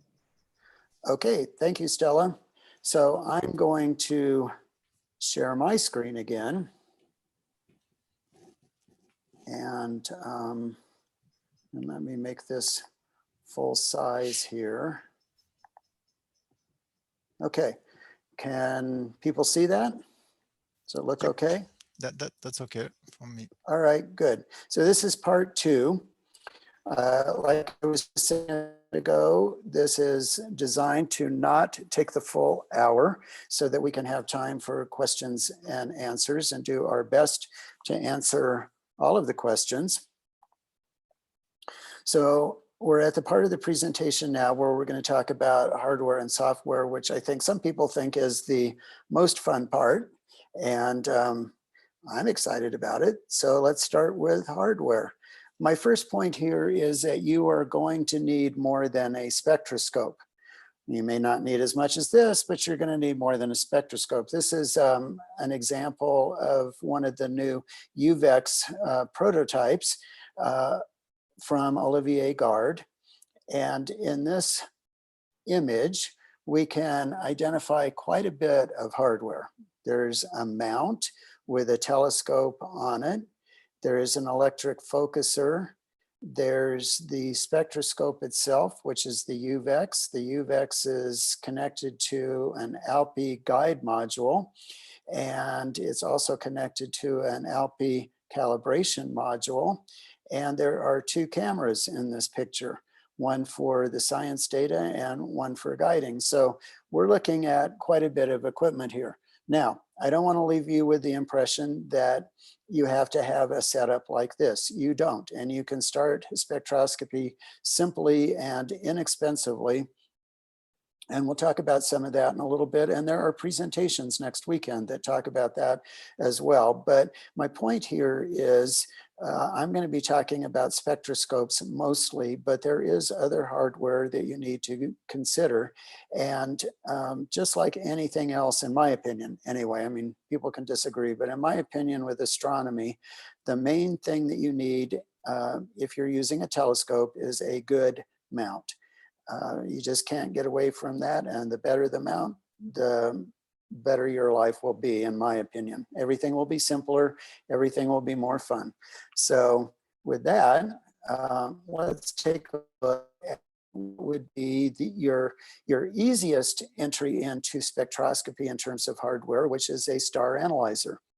Star analyzers are basically a grating, and they're sold by multiple companies, including Field Tested Systems, which is the website that I'm showing here. This is actually the rspecastro.com site, but Field Tested Systems is the name of the company that Tom Field owns. And Tom Field's the author of the RSpec software. We'll talk about software more in a minute. But this page is excellent if you're interested in star analyzers. You can get going with a star analyzer and a DSLR camera or a small telescope and do some really interesting work. And I would recommend that if you have an interest in a star analyzer, go out to this page, take a look at all the information that Tom has out there. You'll learn a lot, and this is a good way to get started in spectroscopy. If you are interested in having a slit spectroscope, then these are three of the most common choices that you have available to you. These are all designed, built, manufactured by Chaliac, sold by Chaliac in France. The upper left one is the Alpi. It's a relatively low resolution spectroscope that in this picture has a guide module attached to it and a calibration unit attached to it. The Alpi is a modular spectroscope, so you can buy just the Alpi itself and then later on add the other two modules to it if you want, or you can buy all three pieces at once. It's up to you. The spectroscope in the upper right is a LIRES 3 spectroscope. This is what I personally use most of the time. It's a high resolution, at least high resolution for amateur spectroscope. It has its guide module or its calibration module built into it, and the guiding optics are built in as well. And then the spectroscope at the bottom in the middle is a LISA with a calibration unit on it and two cameras attached to it. So those are three of the choices that you have available to you. On the higher end, somebody has noise coming through, so if you could mute your self, that would be helpful. Thank you. At the higher end, we have the two spectroscopes that are in this slide. The one on the left is the shell spectroscope, and the one on the lower right is called the Whipshell.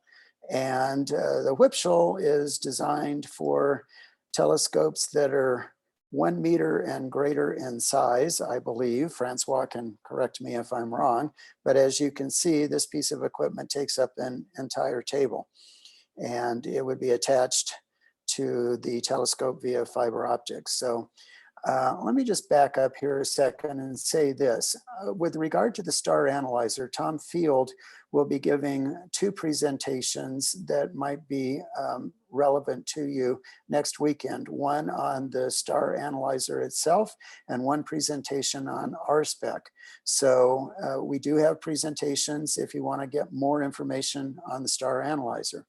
For these three spectroscopes here, the slit spectroscopes from Chaliac, we have presentations next weekend on all three of them. So you can get additional information there if you want.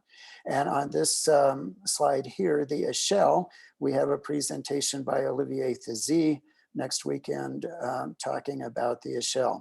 We do not have anything on the Whipshell, but I'm sure that Francois would be happy to give you an individualized presentation on the Whipshell if you want to buy one. This is the new kid on the block. This is the UVEX.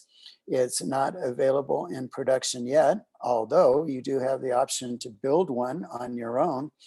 But this will be available hopefully soon in a production model. This close-up here shows a prototype that was used by Olivier Gard for some testing. In this picture, there's a Alpi guide module attached to the UVEX and an Alpi calibration module attached to the UVEX. And then there are two cameras. The bigger one, the red one there, is the science camera, and the smaller one is the guide camera. I believe that the bigger one is the ZWO ASI 183 mm camera, and the smaller one is a ZWO ASI 174 mm, I'm pretty sure. Yes, I confirm. Okay, thank you. Here's a picture of the UVEX in action. It's the same picture that you saw before. It's mounted on a 12-inch RC telescope, and here is the first spectra that Olivier captured of Vega using that spectroscope. The nice thing about the UVEX is it allows us to go more towards the ultraviolet and capture spectral lines that are, well, in this case, we're seeing some detail maybe around 3,800 angstroms. And, but the UVEX can be adjusted to go further into the infrared as well. And it looks like we're going kind of a long ways out into infrared here too. So this was an image that was taken on the 13th of July, not too long ago, by Olivier. Actually, this spectra comes from stacking 21 individual images of a half second each. So this is pretty exciting. I think that we're going to get a new spectrograph to potentially play with, and it's going to be super fun being able to produce spectra in areas of the spectrum that we haven't been able to reach before. Another option that you have when you're looking at hardware and thinking about what kind of spectroscope you want to use is you can build your own. This is an example of a spectroscope called a Low Spec 3 that was built by Tony Rhoda. He's showing this with cameras attached to either side of it here. And then he also provided me an image that shows the interior workings of the Low Spec 3 when he was making some setup adjustments to the spectroscope. Tony will be giving a presentation next week as well. And we will have multiple presentations on the UVEX next week too. We have one by Drew Chojnowski talking about the science case for the UVEX. And we have another presentation on the UVEX itself, so by Francois. So it's going to be exciting next weekend hardware-wise. So now that I've kind of whetted your appetite with some of these pictures of spectroscopes and the equipment that you can use to do spectroscopy, let's talk a little bit about how spectroscopes work. And this is the simplest diagram that I could find anywhere of the architecture of a spectroscope. Basically, what this is showing is that you have a light source, so think of it as a star, and the light from that object is reflected off of a mirror onto a grating, and then the light from the reflective grating is reflected off of another mirror and onto a detector. In this example, presumably the detector would be a CCD camera or a CMOS camera, and you would collect your data that way. Now, this is a pretty simplistic view of what is inside of a spectroscope, but it really isn't too far from reality. This drawing here shows a more detailed view of what's inside of a spectroscope. And so let's just start on the left and follow the light as it goes through the various components. First of all, we have a slit, and that's why I referred to those spectroscopes that you saw earlier, the three spectroscopes, the LIRES, the LISA, and the ALPI, as slit spectrographs. We have a slit. It's a very narrow slit that lets the light into the spectroscope from a telescope. And slits give you several advantages. First of all, you can isolate the observed star from other stars that might be in the field. So that's a good thing. It allows you to isolate at least most of the sky background from the image so that your spectra is not ruined by the sky background. It allows us to take spectra of extended objects like nebula with the slit, and another advantage of the slit is that it makes it easier to do calibrations because the calibration lamp is essentially an extended object like a nebula, so the slit provides benefits there. Anyway, the light comes in from a telescope through the slit and then goes through a collimator lens where the individual rays of light are parallelized, or you end up basically with a parallel beam of light that comes out of the collimator telescope and goes through a prism or a transmission grating. In this example here, we're using a transmission grating or a prism. We're not using a reflecting grating. The light goes through that grating, through an objective lens and gets dispersed and focused onto a detector. This is a pretty real-world example of the architecture of a spectroscope, and as you can see, it's not that complicated. Here's an actual cross-section of the ALP 600. And when you look at it, it's pretty much the same as this example here that shows kind of a generic spectroscope. The light comes in from a telescope on the left, goes through an input slit, then through a collimator lens where the beams of light are put in parallel. In this example, the light goes through a grism, which is a grating prism, and then through an objective lens, and it gets focused onto a detector, which in this case, in this example is a CCD, but it could also be a CMOS detector that you're using there. In the case of the LIRES 3, the light path is pretty close to the same. We have a beam of light that comes in from the telescope. It goes through a slit. In this case, it is reflected off of a mirror and through a collimator lens. Then it hits a reflective grating and is reflected back through an objective lens and out to the detector.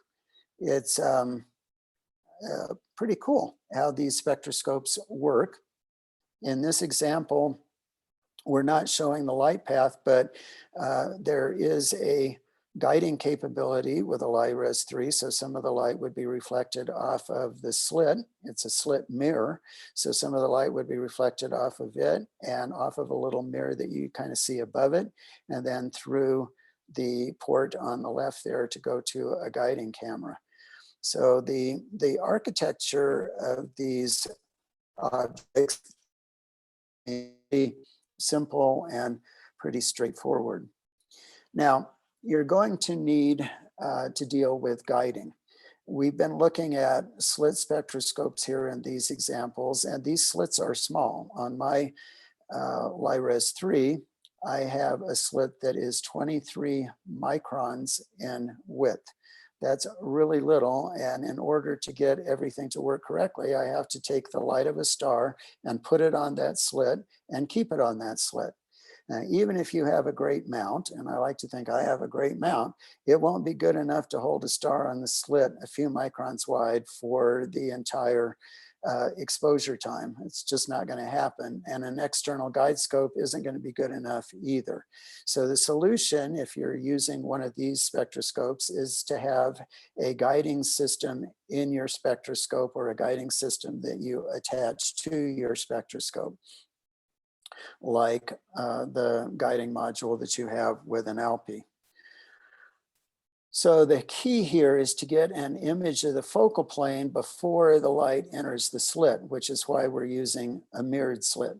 And so this is done by reflecting light off of a mirror slit, and then the light is reflected off of the guiding mirror and passed through the guiding optics to a guiding camera. Once again, picture is worth 1,000 words. So in this example here, we have light coming in from the left. Some of that light goes through the slit that's shown in this image off to the spectroscope, but some of that light gets reflected off of the mirror slit onto the guiding mirror, then up through the guiding optics to the CCD camera that you use for guiding. And this solution works really well. It is not that hard to keep a star on the slit if you have a good guiding system. Another thing that you're going to need is a calibration system. The problem here, there's a problem. It's not possible to specify the wavelength of light that goes to each pixel of the detector. So what we have to do is we have to get a spectrum of a known source, like a calibration lamp, that's filled with a specific gas. So maybe you have a calibration lamp filled with argon or neon. And we take that calibration lamp and use the spectrum generated by it to reconstruct what's called the dispersion law and assign each pixel a given wavelength. Calibration devices also include a tungsten lamp that can be used to illuminate the slit and produce a flat spectrum, so you can do flats just like you do if you're an imager. The white light from the tungsten lamp produces a black body spectrum, which we talked about before, and this black body spectrum enables the compensation of the instrumental response when reducing the data. So that leads then to, what is instrumental response? Well, a perfect instrument, and by instrument I mean the telescope, the spectroscope, the camera, etc., your whole instrument would offer the same sensitivity at each wavelength. But in real life, that doesn't happen. We don't have a perfect instrument. So the combination of our telescope, our spectroscope, and our camera is not perfect. Specifically, it doesn't have the same sensitivity at every wavelength. So we have to adjust for that. And that's what we refer to as instrumental response. It's wavelength dependent sensitivity, and we have to adjust for that with our instrument. So one way to do that is to expose the instrument to perfect light and measure what the instrument outputs. However, again, there's no perfection, there's no perfect light. So we could get a black body spectrum of the highest temperature possible, for example, a tungsten bulb, but even tungsten bulbs don't have much in the way of blue. So we could use our instrument to obtain the spectrum from a reference star and then compare our spectrum to a spectrum in the spectral library, which then will allow us to adjust for our non-perfect instrumental response. This example here shows some of the hardware that I was just mentioning. It's an ALPI 600 up closer that shows a guide module and a calibration module. The guide module is the black part, and that this person, maybe Francois, is holding in his left hand, and the calibration module is the white box that you can see in the picture here. When we're talking about amateur spectroscopy or even professional spectroscopy, there's a concept called resolution. And I like to think of resolution sort of like a telephoto lens versus a wide angle lens when you're doing photography with the DSLR.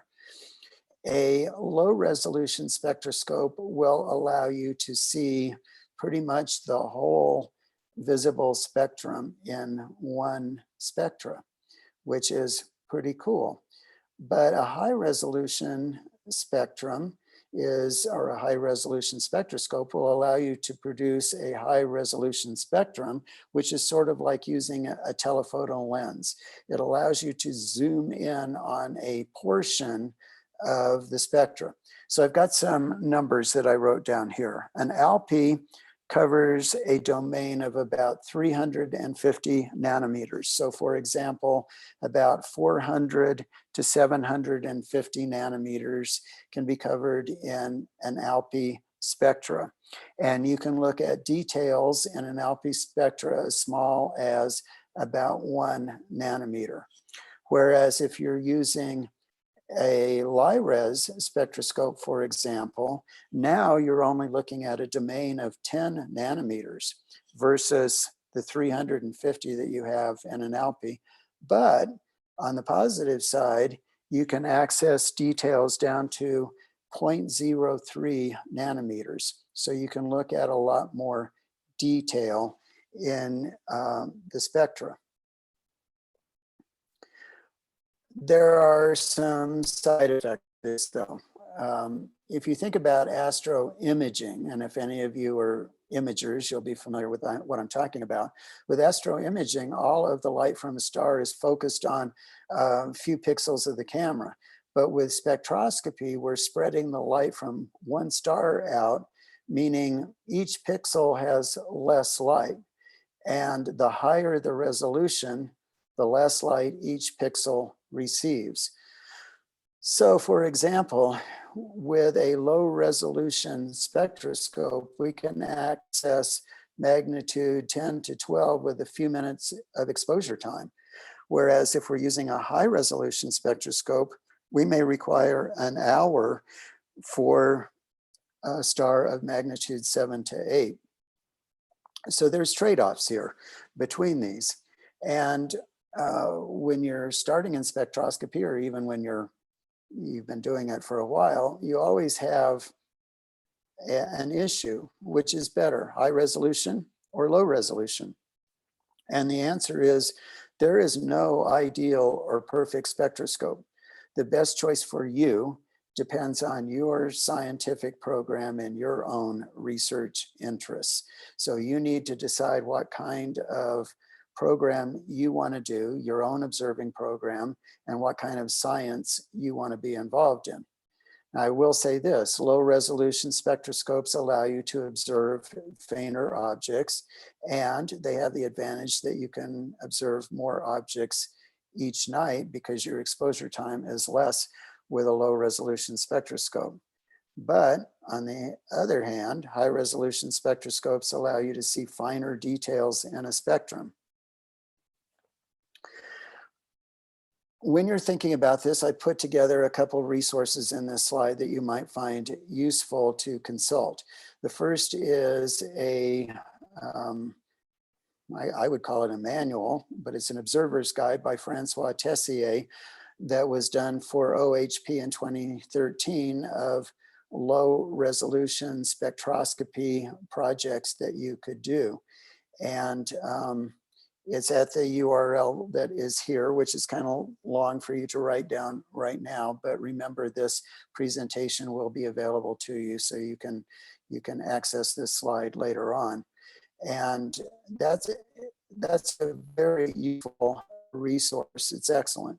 Another option that you have is to take a look at Tom Field's excellent website, where he has some sample projects, and most of these, or many of these projects that he has listed, can be done with very low resolution spectroscope like a star analyzer. And some of these projects are really cool that you can do. I was very impressed with the sample projects that he has listed there and the kinds of things that you can do with the star analyzer. But again, it gives you an idea of what kinds of things can be done with low resolution. Now, on the high resolution side, I don't know of a specific observer's guide like the low resolution one that Francois Cochard created, but I will say this, BESS and many other pro-am collaborations prefer high resolution spectra. It's not to say that you have to have high resolution spectra to participate with BESS. You don't. You can submit low resolution spectra to BESS, but if you look at the preferences, they prefer to have a high resolution spectra. And many other pro-am collaborations that I've kind of run across over the years seem to prefer to have high resolution data. Also, if you're doing radial velocity measurements or measuring planetary rotation, then you have to have high resolution data because you can't access enough detail in the low resolution to be able to do the, super high quality radial velocity measurements or planetary rotation measurements. So that kind of gives you an idea of the hardware that's involved. We have a day next weekend devoted specifically to hardware, and we have a day devoted specifically to software. So there's a lot more information that you can gather. Now, with spectroscopy software, we're using it to accomplish a certain goal. And I'm not talking here about the software that you typically use to run your mount or to capture your images. I'm not talking about the SkyX or Maxim DL or Prism. I'm talking about the software that you use to process your data and produce a spectra.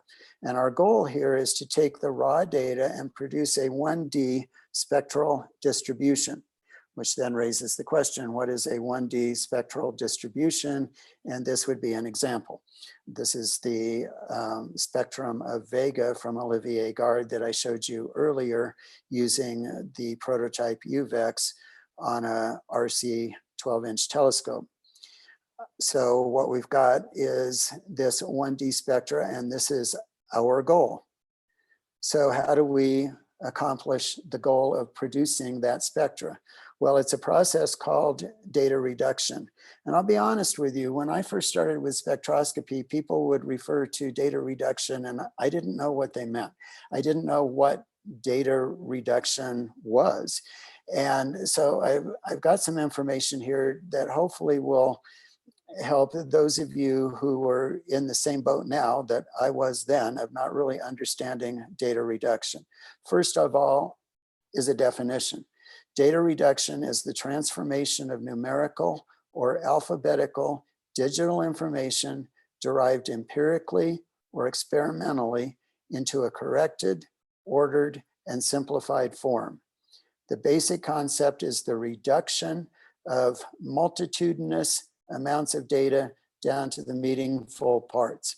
I think this is kind of a funny definition here with the use of the word multitudinous, but anyway, you're taking multitudinous amounts of data down to a meaningful part, which is what we saw before, our spectrum. By multitudinous amounts of data in our context, we're talking about darks, biases, flats, individual science images, calibration images, reference star images. All this data gets reduced down to a 1D spectral distribution. And so in order to do that, we use software. And that software does the following data reduction steps. And I'd like to go through each of these steps with you. I have some notes here to go through because it's hard to remember what all happens in each of these steps, but I think it's important for you to understand what's going on in this software. Now, that said, you don't have to do all of this yourself. The software will do this. You have to provide information for certain parameters and enter your data, et cetera. But the software takes care of doing this processing for you. And next weekend, you'll be able to see examples of software in action and ask people questions about how different pieces of software work. So the first step is pre-processing. You have to compensate for the intrinsic defects of your camera, for example. And so optical defects have to be addressed as well. So this is the step that brings in the flats, the darks, and the biases and processes those images. Then you have to do geometric corrections. Spectrographs, as it turns out, aren't perfect and they're not perfectly horizontal. So you need to get your spectra to be perfectly horizontal so that it can be processed. These geometric corrections are done by this data reduction software. Next up is spectrum extraction. Your spectrum, when you take the image, will have behind it some sky background. And so this step here is where you extract the spectrum from that sky background information. Next, you have to do wavelength calibration. The goal of this step is to associate each column of pixels with a corresponding wavelength. So images obtained from calibration lamps, etc., are used to create this wavelength calibration. Resampling and linearization. After the dispersion law is built into the wavelength calibration step, then you have to, the wavelength for each pixel, but that doesn't mean that pixel to pixel spaces are even. They're sometimes variable, so that has to be compensated for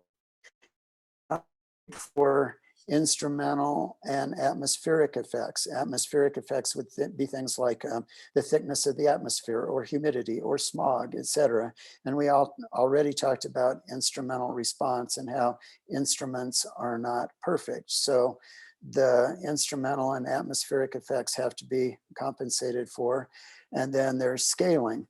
The scaling is kind of an interesting one. The numbers that you get from individual ADUs can be pretty high, especially if you've stacked a bunch of images. So we divide those numbers by a large number just to make them smaller and easier to deal with. And then but finally, we export all of this into a standard format, a FITS file, a PNG file, a DAT file, etc. The software that's used to do all of this is many and varied in the amateur world.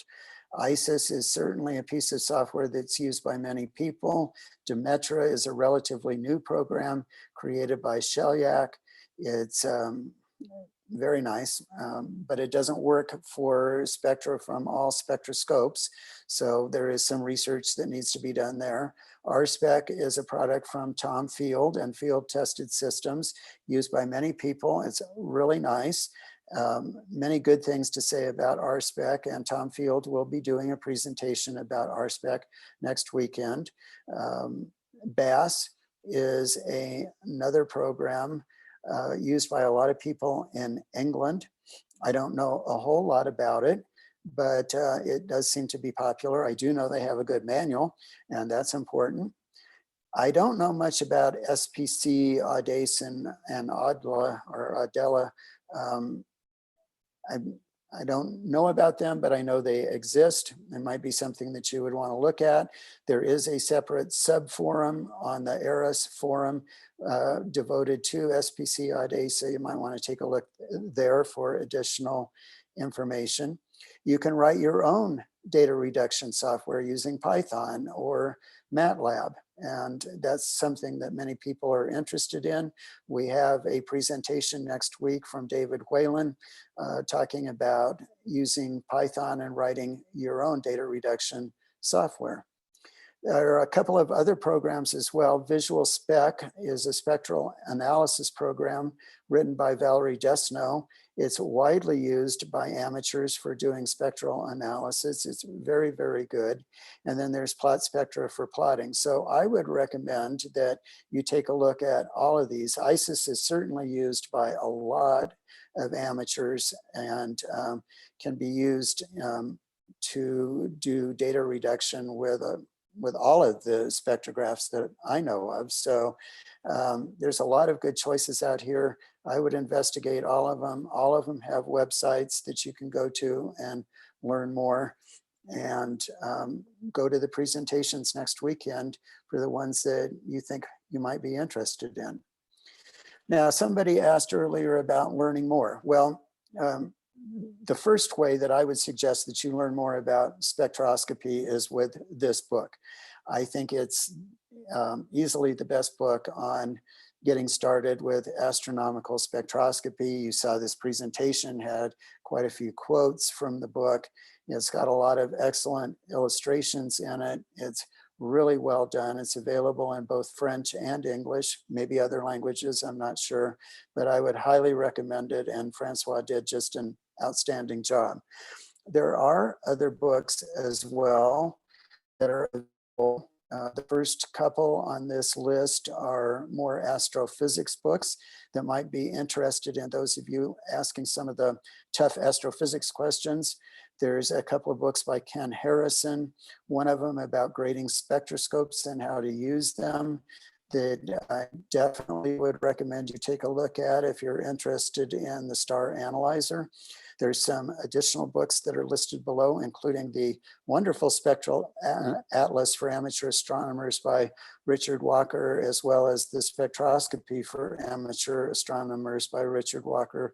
Both of those are really good books. So there's a lot of good choices, and there's probably quite a few more out there that you have available to you, but these are some of the ones that I own and some of the ones that I would recommend. So take a look at Francois's book and take a look at these books, as well as the websites that I mentioned in this presentation today, the various forums that I mentioned, the email groups. All of those are great sources of information for you.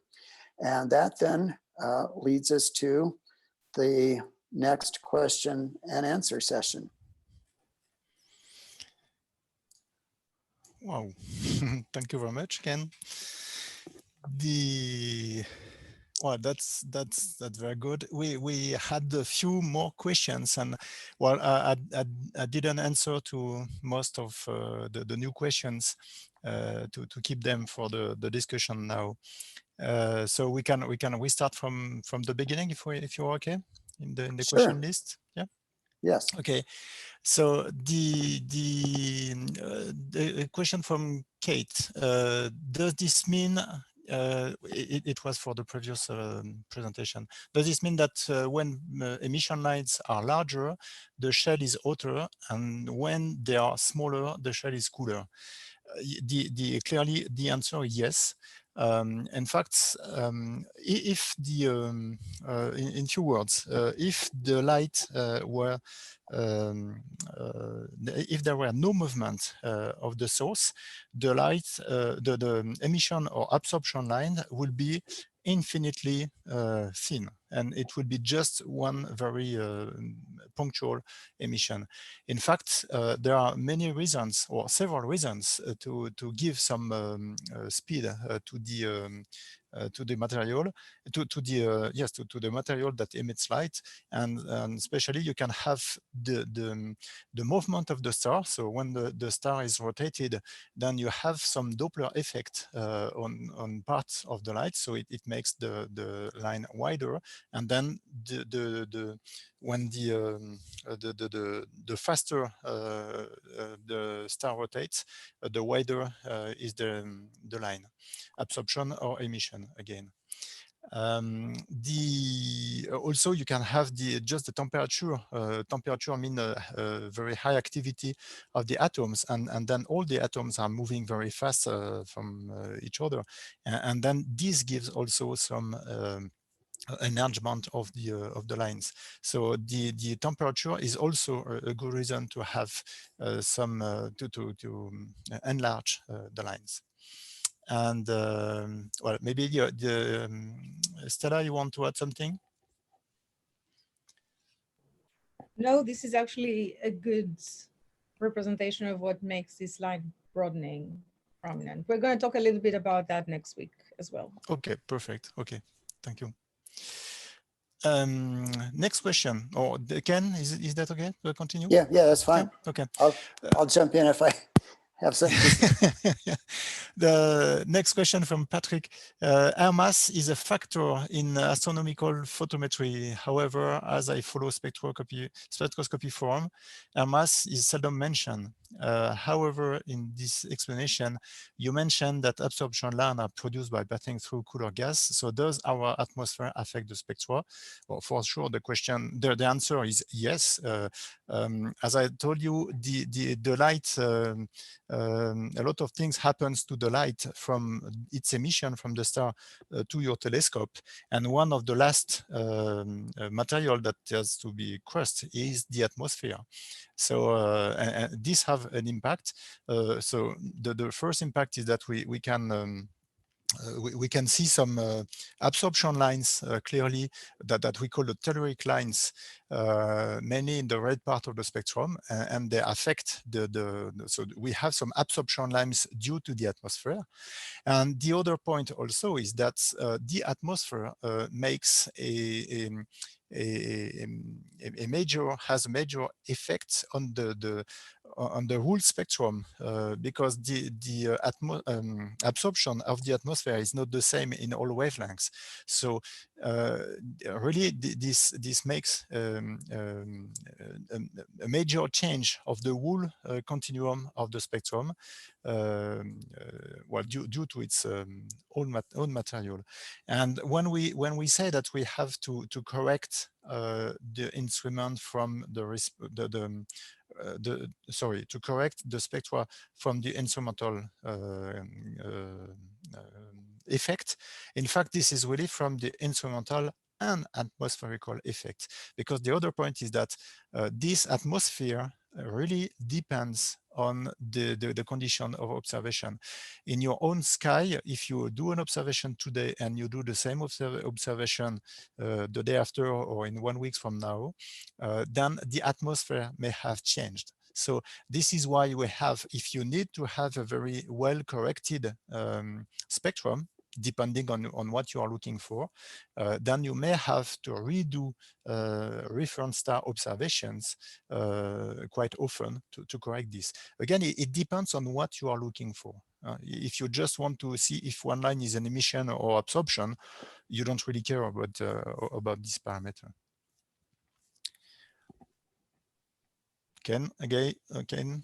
I think the only thing that I would just throw in there that maybe is kind of self-evident, but when you're talking about the atmosphere and the impact, the higher up you are, the better off you are, which is why so many observatories are high up in altitude.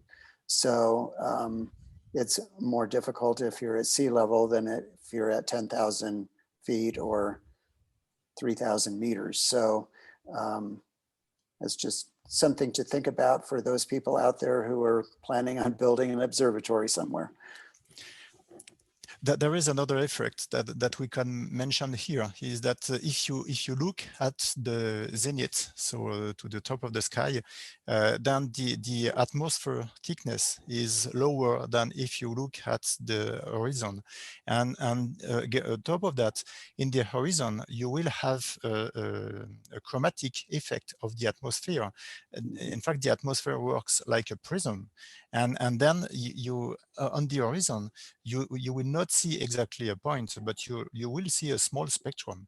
And depending on what you are doing, you have to be sure that you will catch all the light in the slit, and maybe if you are very close to the horizon, and if the slit is horizontal compared to the horizon, you may have a problem because you may catch only the blue part of the spectrum of the light, or the red part, depending how the star is positioned in the slit. So this is really, I would say, this is not really a question for beginners. So when you want to do your first spectrum, you don't have to take care about that. The only good way to proceed is to observe the stars quite high in the sky.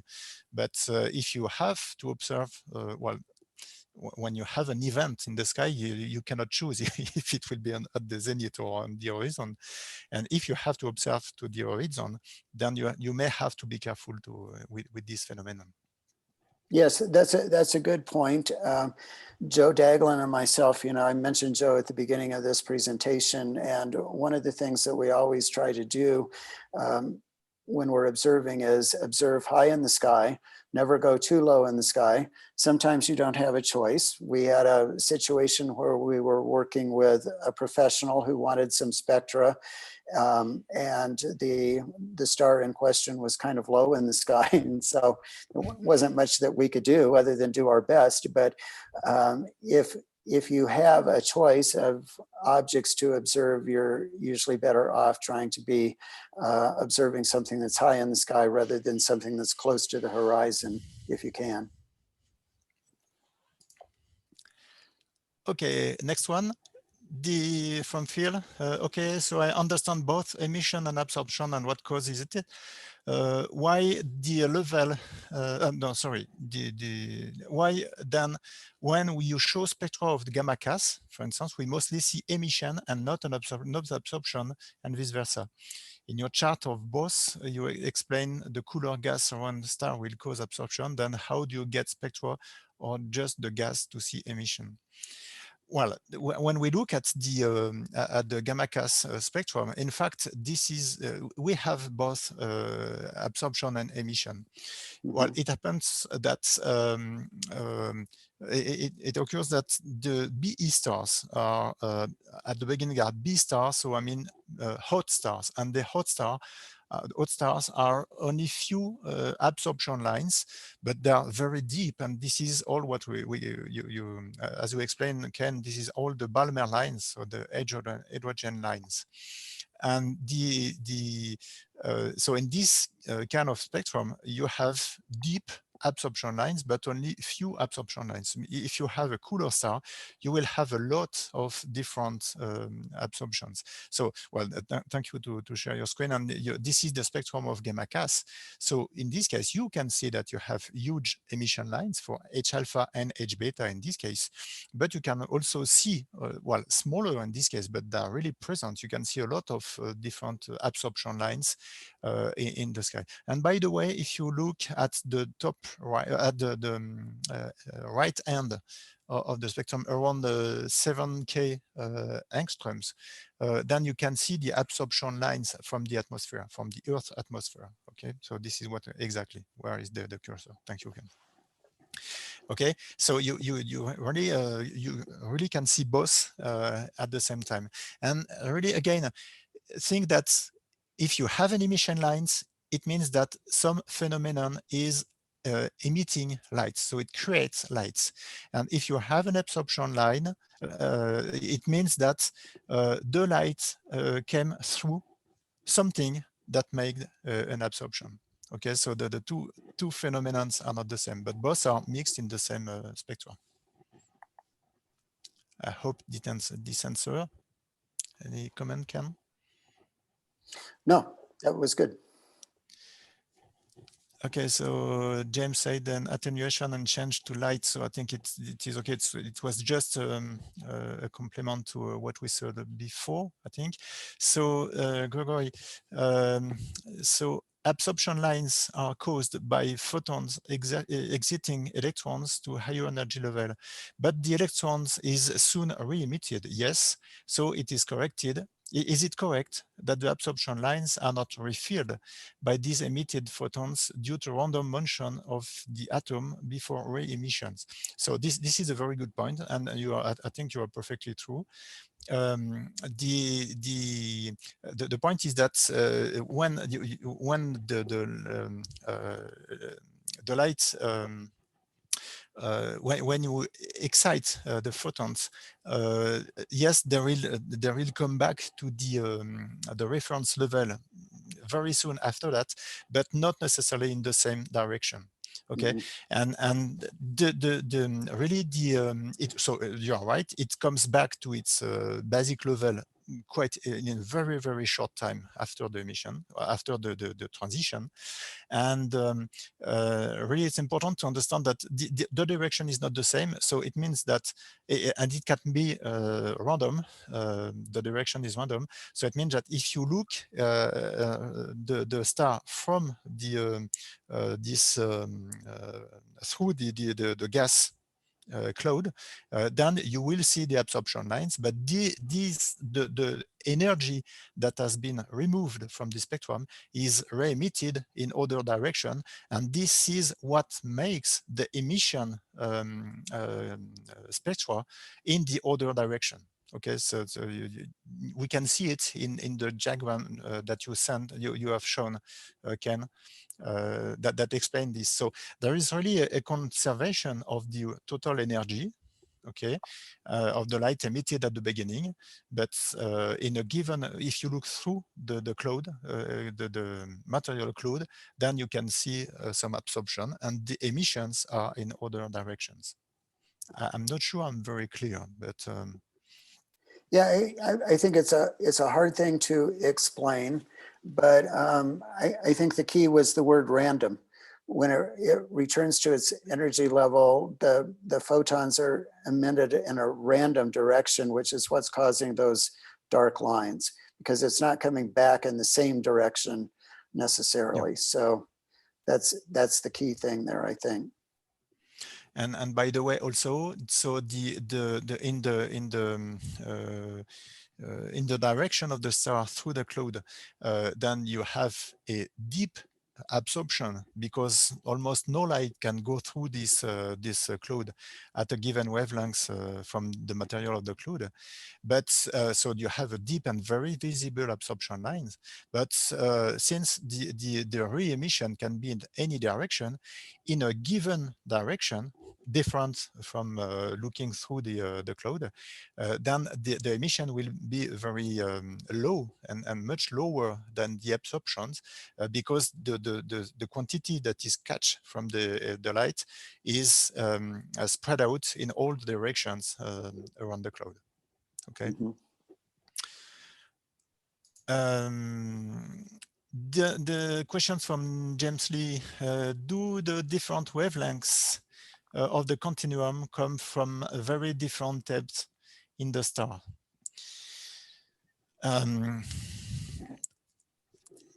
Well, I know that I'm sure that Steve Shaw would love this question, and you spend 2 hours on that, and I will not be able to do it the same way, of course. But the different wavelengths, we cannot say that the different wavelengths can come from different depths of the star. Really, all the light that comes, in fact, all the spectrum that we see, all the light that we see, is the light that goes out of the star. And it means that it happens a lot of things inside the star before the light can exit the star. Okay, but when the photon leaves the star to go to our telescope and spectroscope, really it starts from the surface, from the real surface of the star. Now again, there are when the photons leave the star, it still have some memories of what happened before, and especially you may have some Doppler effect inside the star. You may have different effect of the temperature. So again, I'm not very comfortable to explain that precisely, but you can really, with the spectroscopy, you can see in the depth of the star, but not directly. Again, earlier I took the image, the comparison with a picture that you take with your camera, and you have a landscape, and you can see a 2D image, and on the image you don't know exactly what is the depth or the distance of the different object in the picture. But in fact, you may use some indications, like I would say, like for instance, the perspective lines, or the focusing information from each part of the picture, and then it will help you to have information on how far it comes from the depth of the star. Well, again, this is probably maybe I know that Woody, you are around, and you will talk, you will discuss with us and with Steve Shaw next weekend, and maybe this is a question to ask. I know he will love that. Yeah, I mean, like I said, there's many astrophysicists that will be present next weekend, including Stella, who will also be part of this and is doing a presentation. So there are several astrophysicists who will be present if we want more in-depth answers on some of these astrophysics questions. Okay, we continue. Arjun asks how these emission and absorption spectra follow a Gaussian fit effectively. Well, again, this is another question for the astrophysicist. What I can, I'm not astrophysicist, I'm a mechanical engineer, and I can tell you that at the first order, most of the line have a Gaussian profile, but this is really at the first order. When you look more in detail, you may have different phenomenon. You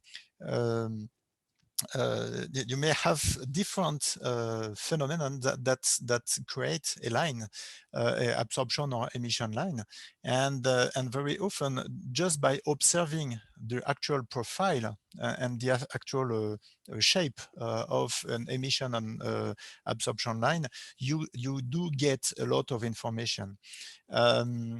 I like maybe Ken, if you can show the slide, one of the latest slide that you showed with the high and low resolution of the Vega spectrum. Sure.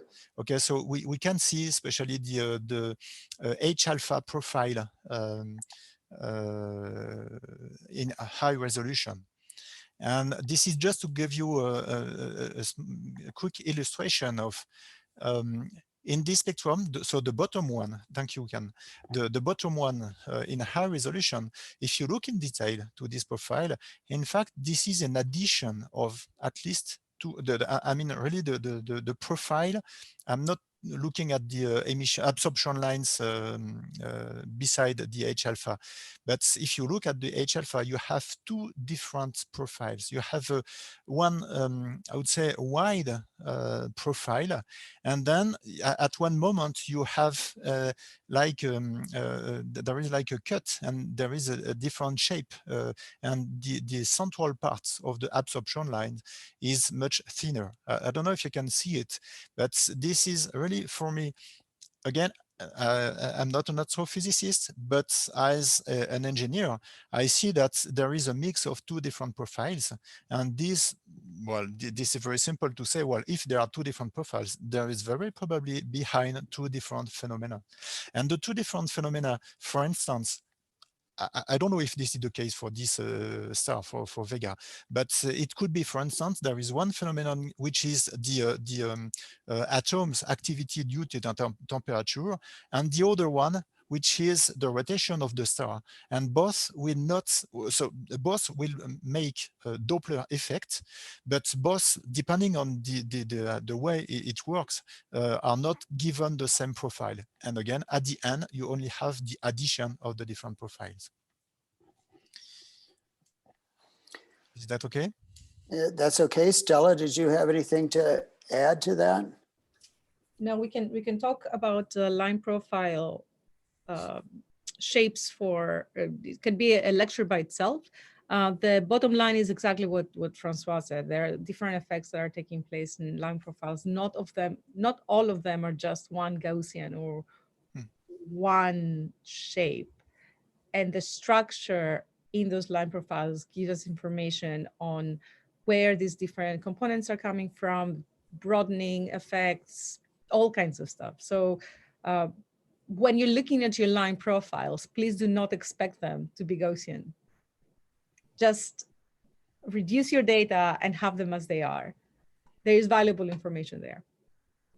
I think we should move on because there's a very active discussion. And I love what I'm seeing here. Can I recommend, if we don't get, we can keep going for as long as you guys want. If we don't have time to answer to all those questions, can we take them to our forum, our spectroscopy forum, and answer them there? Ken, Francois, what do you guys? Sure, of course, yes, yeah. Sure. We should keep going, please. So how long can we continue? For as long as you guys want. Okay. Why don't we go like another 15 minutes-ish, and hopefully we can get the questions answered in that time period. If not, okay. We do have 3 days next weekend, and as somebody pointed out, we have forums available as well. Okay, what we can do, if you want, Stella, if you can go through the different questions and tell us which one are relevant to discuss right now, and the other one, we will keep them for the forum. Okay. Let's keep going with this order. Tom is asking, will it make sense to purchase a star analyzer if we already have a low spec unit? Will a star analyzer fill a niche other than other spectroscopes don't? So for me, well, this would be interesting also to have some comment from Tom Field, who is online. For me, the star analyzer is a slitless spectroscope. So you don't have any slit, and can explain you that the slit has several advantages. But one of the niche where the star analyzer can be very useful is when you need absolutely to have, well, first a very low resolution, especially for very faint objects, because since you will have a very small spectrum on few pixels, then you can reach a fainter object. And also if you need absolutely to have the whole quantity of light coming from the star to be sure that you are not losing any light, because in the slit you will lose part of the light. And in this case, the star analyzer can be useful. And there is especially, I know, an area where the star analyzer is very efficient, which is to determine the types of supernovae. Okay, but this is generally speaking, a slit spectroscope gives more capabilities than a slitless one. Sorry.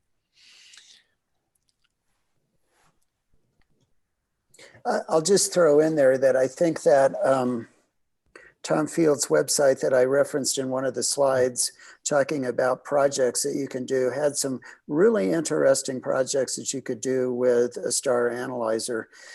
So, you know, I mean, a lot of things here depend on your budget. If you have the money to go out and buy a star analyzer, even though you already have a slit spectroscope, then why not? I mean, there are many things that you can learn from it and many interesting projects that you can do. On the other hand, if it's out of your budget, then, you know, stick with what you've got. But I think that the bottom line, in my opinion, is there's a lot of interesting work that can be done with a star analyzer and a lot that you can learn about spectroscopy from a star analyzer. Very true, very true. I'm going to move to a calibration question because I hear this a lot. For calibrating, are you calibrating for that particular setup? So if you're using the same setup from night to night, do you need to calibrate every night or only if you change setup?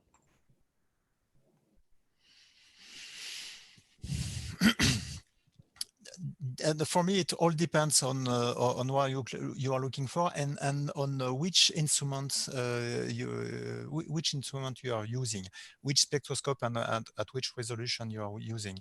I can tell you that well, if I'm doing very basic observation with an ALPI, I can do the calibration only one time during the night, and that's enough. Now, if I want, for instance, if I really want to measure some accurate radial velocities to measure the rotation of a binary, for instance, then we have to be very careful with the calibration. In this case, it's better to do it in high resolution. And in high resolution, everything is more sensitive because you'll be sensitive to the mechanics, to the flexions of the instrument and so on. So in this case, if you need a higher accuracy and you are in high resolution, it is very recommended to do a calibration image at each before and after each target to make sure that you will calibrate exactly precisely the observation. All right, cool. Here's another one.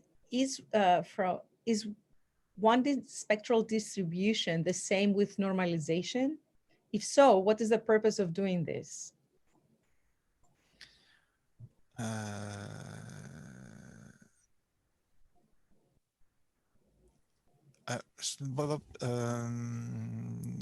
So I'm not sure to understand the question. So when we talk about well, maybe I'm wrong, but when we talk about normalization, we have to be very careful, because depending on who you are talking to, we are talking about two different things. Normalization in some software like Visual Spec, or generally speaking in the amateur community, normalization means that we rescale the spectrum to have humanly reading figures, to avoid very high numbers. We just because we are just talking about relative numbers and relative spectroscopy, relative intensity along the spectrum, we don't care about huge numbers. So we decide that at one given level, we talk about the level 1, and then we change the scale. When we change the scale, this is the what we call normalization in the amateur. So it is only the purpose of this normalization. It does not change the distribution, and it does not change the data. This is just to read easy to read numbers. Now, when we talk about normalization in the professional world, and I think this should be the reference, it means that we remove the continuum to only keep the emission and absorption lines and analyze their profile. Okay, so this is something totally different. And in this case, we deeply affect, of course, the distribution. Can you talk about the relationship between camera pixel size, telescope focal ratio, slit size, and resolution? And how think about matching a telescope to a spectrograph? Wow. The answer is yes. I can do it. All right, let's talk about some details. People sounds like it would be. Are trying to find what their ideal setup is. Yeah. No, just few words about that. Well, I will not go into in detail, because but this is a very good question, and this is important to understand.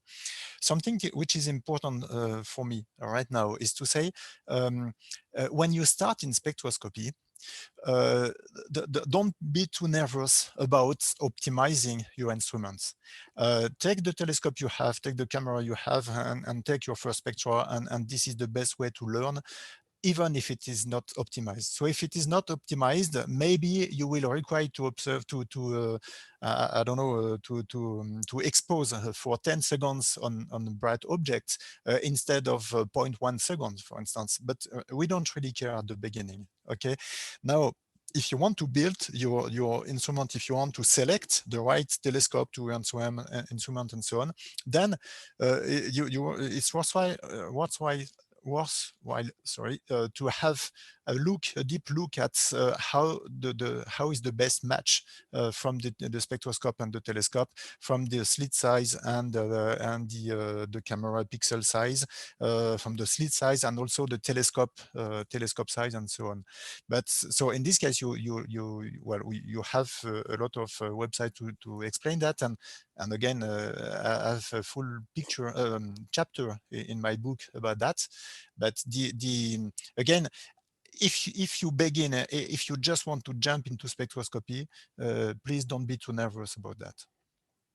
Francois, what about the SimSpec spreadsheet?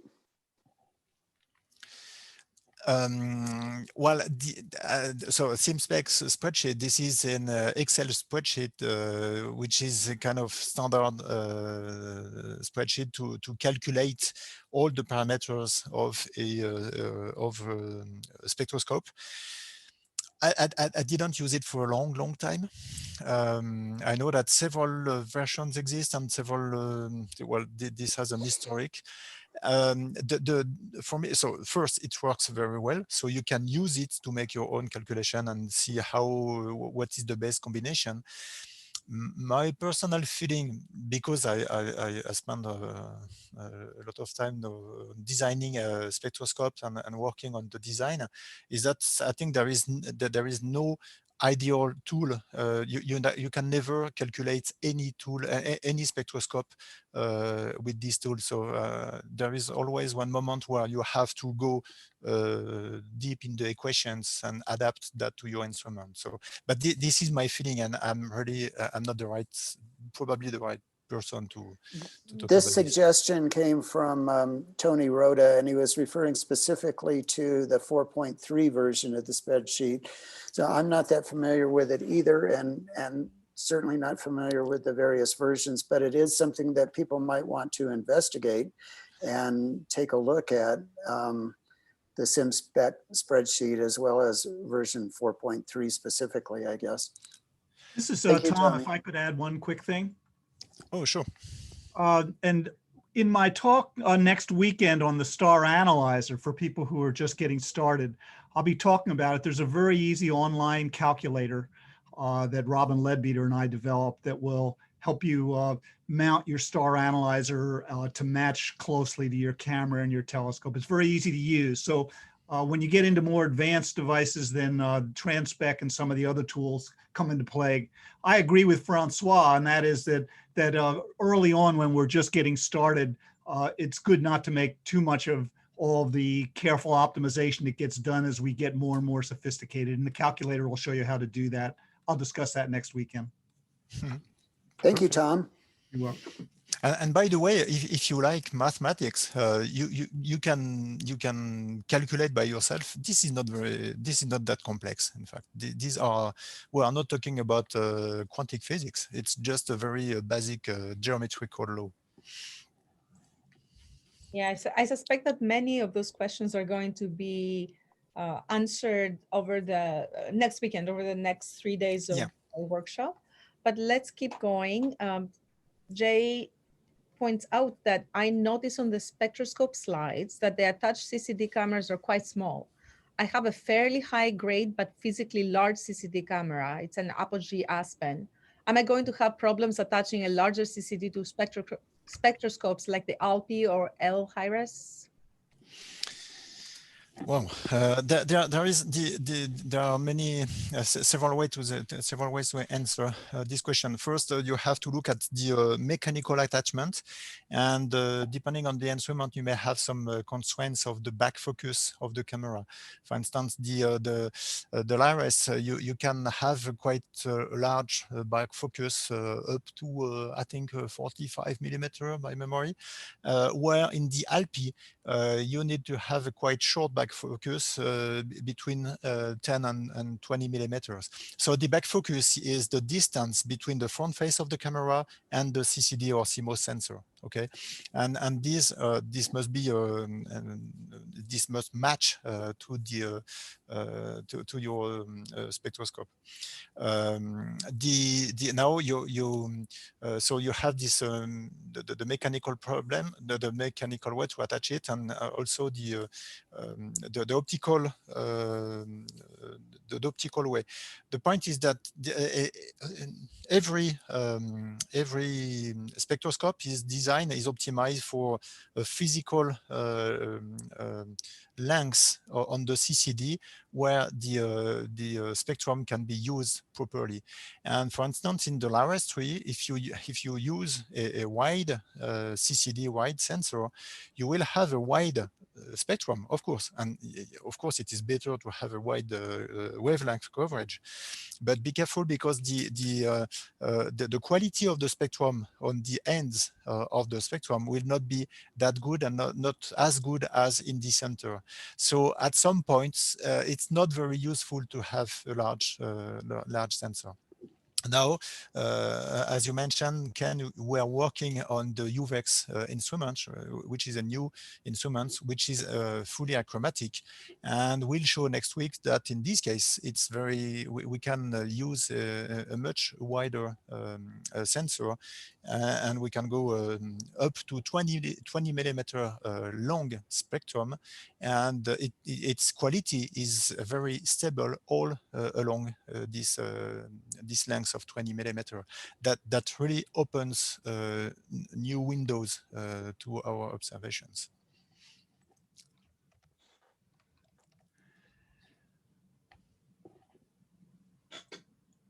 I need to unmute myself. With a LISA spectrograph, which telescope design is better, assuming we can achieve F5 light beam, an STC or a reflector? So well, generally speaking, again, when you begin, just take the telescope you have, and this is the best one because you know it. So basically, now if you want to have to want to perfectly adapt your telescope to your spectroscope, or your spectroscope to your telescope, you may choose the best instrument. Today, there is something which is very simple. If you want to go deep in the blue part of the spectrum, it is much better to have a purely mirror telescope. Okay, so I mean Newtonian or Ritchey-Chrétien or Cassegrain telescope, which are purely mirror, so there is no glass. The light has to go through. Now, the Ritchey-Chrétien is f8, where the LISA is f5. So in this case, it's not really, it's not optimal, and it is better to use a focal reducer. But in this case, you will put some glass in the light paths. So it's there is no perfect solution. So maybe for LISA, a Newtonian configuration can be a good one. You just have to take care of the balancing of the instrument, because on the Newtonian telescope, you know that the output is on the side, and you have to make sure that you can attach all things together. Generally speaking, a purely mirror telescope is better in spectroscopy. But now well, I did use for a long time a C8 telescope, which is a SCT, and it works fine. And I did use it with a focal reducer to match as much as possible to the ALPI configuration. Well, again, we could spend hours on that, and well, I hope it's enough. Please complete. A really quick question. How would you qualify the UVEX? Is it a high resolution or a low resolution spectroscope? Well, we'll talk about the UVEX next week for sure, and this is something we're actively working on, and this is something in the middle. So this is a mid-range spectroscope, and one very important thing with the UVEX is that we can change the grating, and we can have either low resolution and with a very wide spectrum covering from near UV to a near infrared, or we can have higher resolution grating. But when I say higher resolution, it will still be mid-resolution. So we'll go up to something like, I don't remember exactly, but 3000. The resolution power will be something like 3000. So it will be more than the ALPI, than the LISA, but it will be still less, of course, than the LIRIS. Yes, and of course, we're going to talk about it next week. So please be patient with us. Ken, do we have time for one more question? Sure, keep going. For low resolution, 4,000 angstrom bandwidth, for example, ALPI, the tungsten reference seems needed to do instrument calibration, like a black body curve. With high resolution, is a black body curve needed when only 10 angstrom bandwidth? Can you translate that? This is again a very good question, and again, I like to reply. Well, it depends what you are looking for, but your comment is good. So I would not say about black body curve, but I would say about response curve, instrumental and atmospherical response curve. So generally speaking, it's not necessarily a black body curve, but you have to correct your instrument. And you are right. If you are doing a low resolution spectrum, so I mean a wide spectral range spectrum, then the correction will be a complex curve. Where if you are just doing high resolution, then the spectrum will be just a very small part of the visible range, and in this case, the correction will be almost linear. So we used to do a correction anyway. So again, depending on what you're looking for, but if you need to really have the shape of the spectrum, it's better to do the correction. But the correction, you're right, will be very close to a linear model instead of a very complex curve. Awesome. Here's a tricky question. Is there an ideal telescope for spectroscopy? The answer is very simple, no. There you go, because someone asking, I'm currently planning on a 14-inch f8 fork-mounted Schmidt-Cassegrain. Does this seem reasonable choice? I want a large aperture for dim spectra. I'm somewhat concerned about balance and force clearance with spectroscope and camera. Would the German equatorial mount be a better choice? I'm concerned about meridian flips with a GE mount for long exposure photometry. Are other telescopes better suited for spectroscopy? It's a combination of aperture and resolution. Looking for, yeah, it's a trade-off sometimes. Yeah, so this is for sure, there is no ideal telescope, ideal spectroscope. And well, if it would exist, we would have made it already. But can explain that you can do low resolution or high resolution, and both will give you different information about your target. So there is no, just for this reason, there is no ideal spectroscope. Now, depending on what you're looking for, depending on which wavelength range you are looking at, you may have to adapt your design. Again, if you want to go to spectroscopy, it's better to go for a purely mirror telescope. Okay, so not really a Schmidt-Cassegrain, because a Schmidt-Cassegrain has a window at the entrance of the telescope, and window is glass, and glass has some chromatism. So chromatism means that the focal plane for all the wavelengths is not exactly the same. So, okay, so you will have some effect on your spectrum or your spectroscopy efficiency. I don't have the time to go in details, but this is the point where with a purely mirror telescope, you will not have any chromatism, because a mirror has no chromatism. Okay, so in this case, it's better to have a purely mirror spectroscope. Now, generally speaking, I say that today you have mainly two purely mirror telescopes that are very common, and this is the Newtonian, which is roughly speaking at f4 or f5 maybe, or at f3.5, and you have the Ritchie-Chrétien, which is at f8. And for optical reasons, very quickly speaking, the f4 will be better for the low resolution, and then to get faint objects, and the f8 will be better for high resolution. Okay, but this is a general statement. Now we can discuss, and again, there is no, I cannot tell you which is the best instrument in our product range at Sheliak. I can only, if you have a scientific goal, if you want to go to a certain scientific program, then I can help you to define what is the best combination telescope plus spectroscope.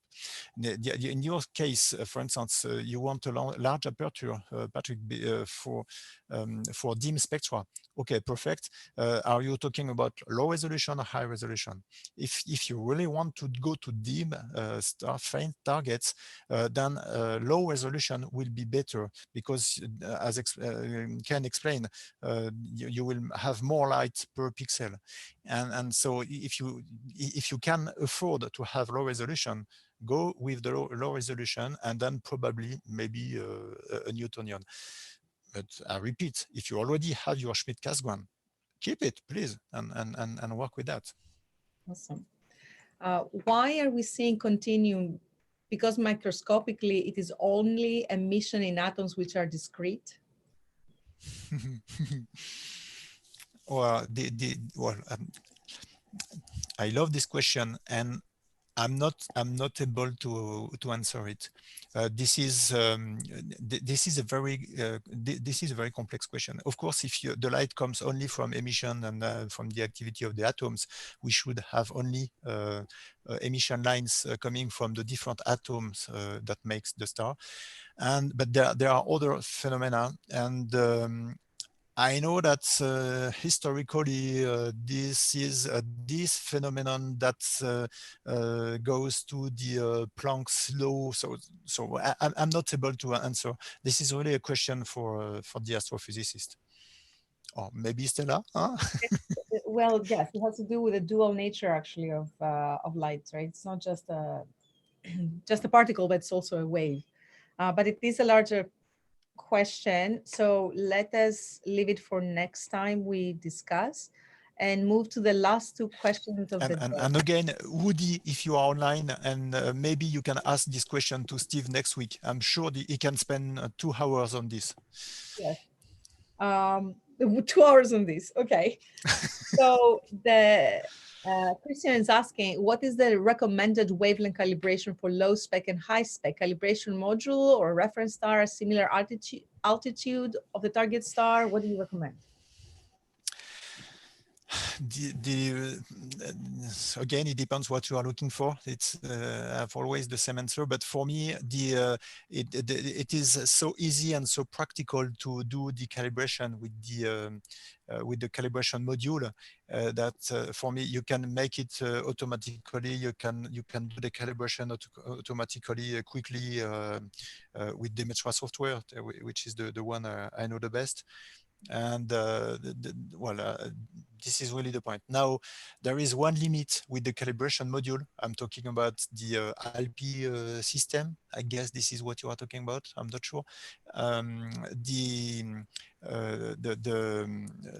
point is that in the calibration module, we don't have a lot of lines, emission lines in the blue end of the spectrum. So if you want to really calibrate very precisely in the blue end, maybe it's better to look to complete this with a reference star. In this case, you take a hot star, and you have seen that in hot stars, you have all the Balmer lines that are in the blue part of the spectrum. But it's really, again, it's an infinite question. For me, from a practical reason, I do calibrate with the calibration module, and that's it. Yeah, wonderful. And the last question of today, slit spectroscopes can be used in 100% robotic configuration. I swear I didn't tell them to ask this question. Yeah, my personal project is really to make my observatory work in robotic mode. So I want to do this. I'm not very far from doing it. This is not the fact that this is a slit spectroscope that make it possible to control it robotically or not. In fact, you have a few tuning parts in a spectroscope, like you have to focus your spectrum on your CCD, and depending on the instruments, depending on the position in the sky, on the temperature and so on, these may slightly evolve over the time. So in this case, you have to refocus. And when something we're working on with the UVEX is to make it 100% ready for remote control. This is exactly this idea. So we will have a remote control of the focus and on the grating angle. Okay, so this is really the goal is to be able to use it remotely or even robotically. Now, if you look, for instance, if you take an ALPI, the ALPI spectroscope is so small, so compact that in fact it's almost not sensitive at all to the temperature. So once it is tuned, you can forget it, and there is no need for retuning during the night. So again, it depends on what you're looking for. But for sure, I know that I can tell you that all our next generation instruments, and the UVEX is the first one in this next generation, then they will be ready for remote control, fully remote control. Wonderful. Thank you, Francois. And with that, I'm going to share my screen once more. And remind you all, we are going to share the slides of this workshop with you over email to read them and digest them until we meet again next week on November 6th, where we're going to start the second part of the workshop, starting at 16 hours UT. Again, a reminder to those in certain states in the United States, daylight saving happens tonight. Please remember to adjust your time and your schedule accordingly to participate in the rest of the workshop, the remainder of this workshop and the workshop tomorrow and or the meeting coming up. We would like to thank and acknowledge again our sponsors for this workshop, Obstec, QY, CCD, Cameras, Optical Structure and First Light Observatory System for their support. And with that, we complete our first day of this workshop. A heartfelt thanks to Ken Hudson and Francois Cochard for all the knowledge and experience and discussions they shared today. I'm looking forward to seeing you next week. Thank you all for joining us. Have a good rest of your day or a good evening, wherever you are, and please stay safe. Bye, everyone. Thank you, everyone. Bye. Thank you very much. Bye. Sharing and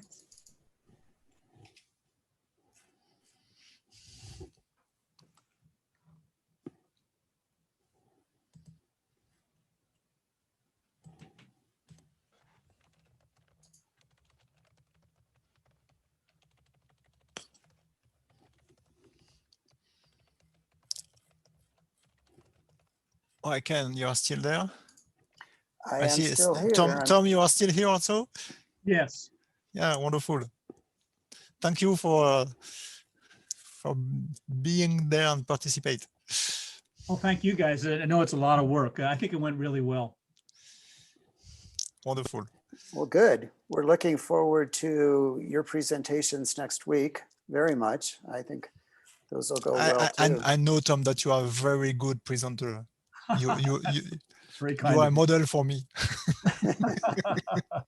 I'm a showman. Yeah, exactly.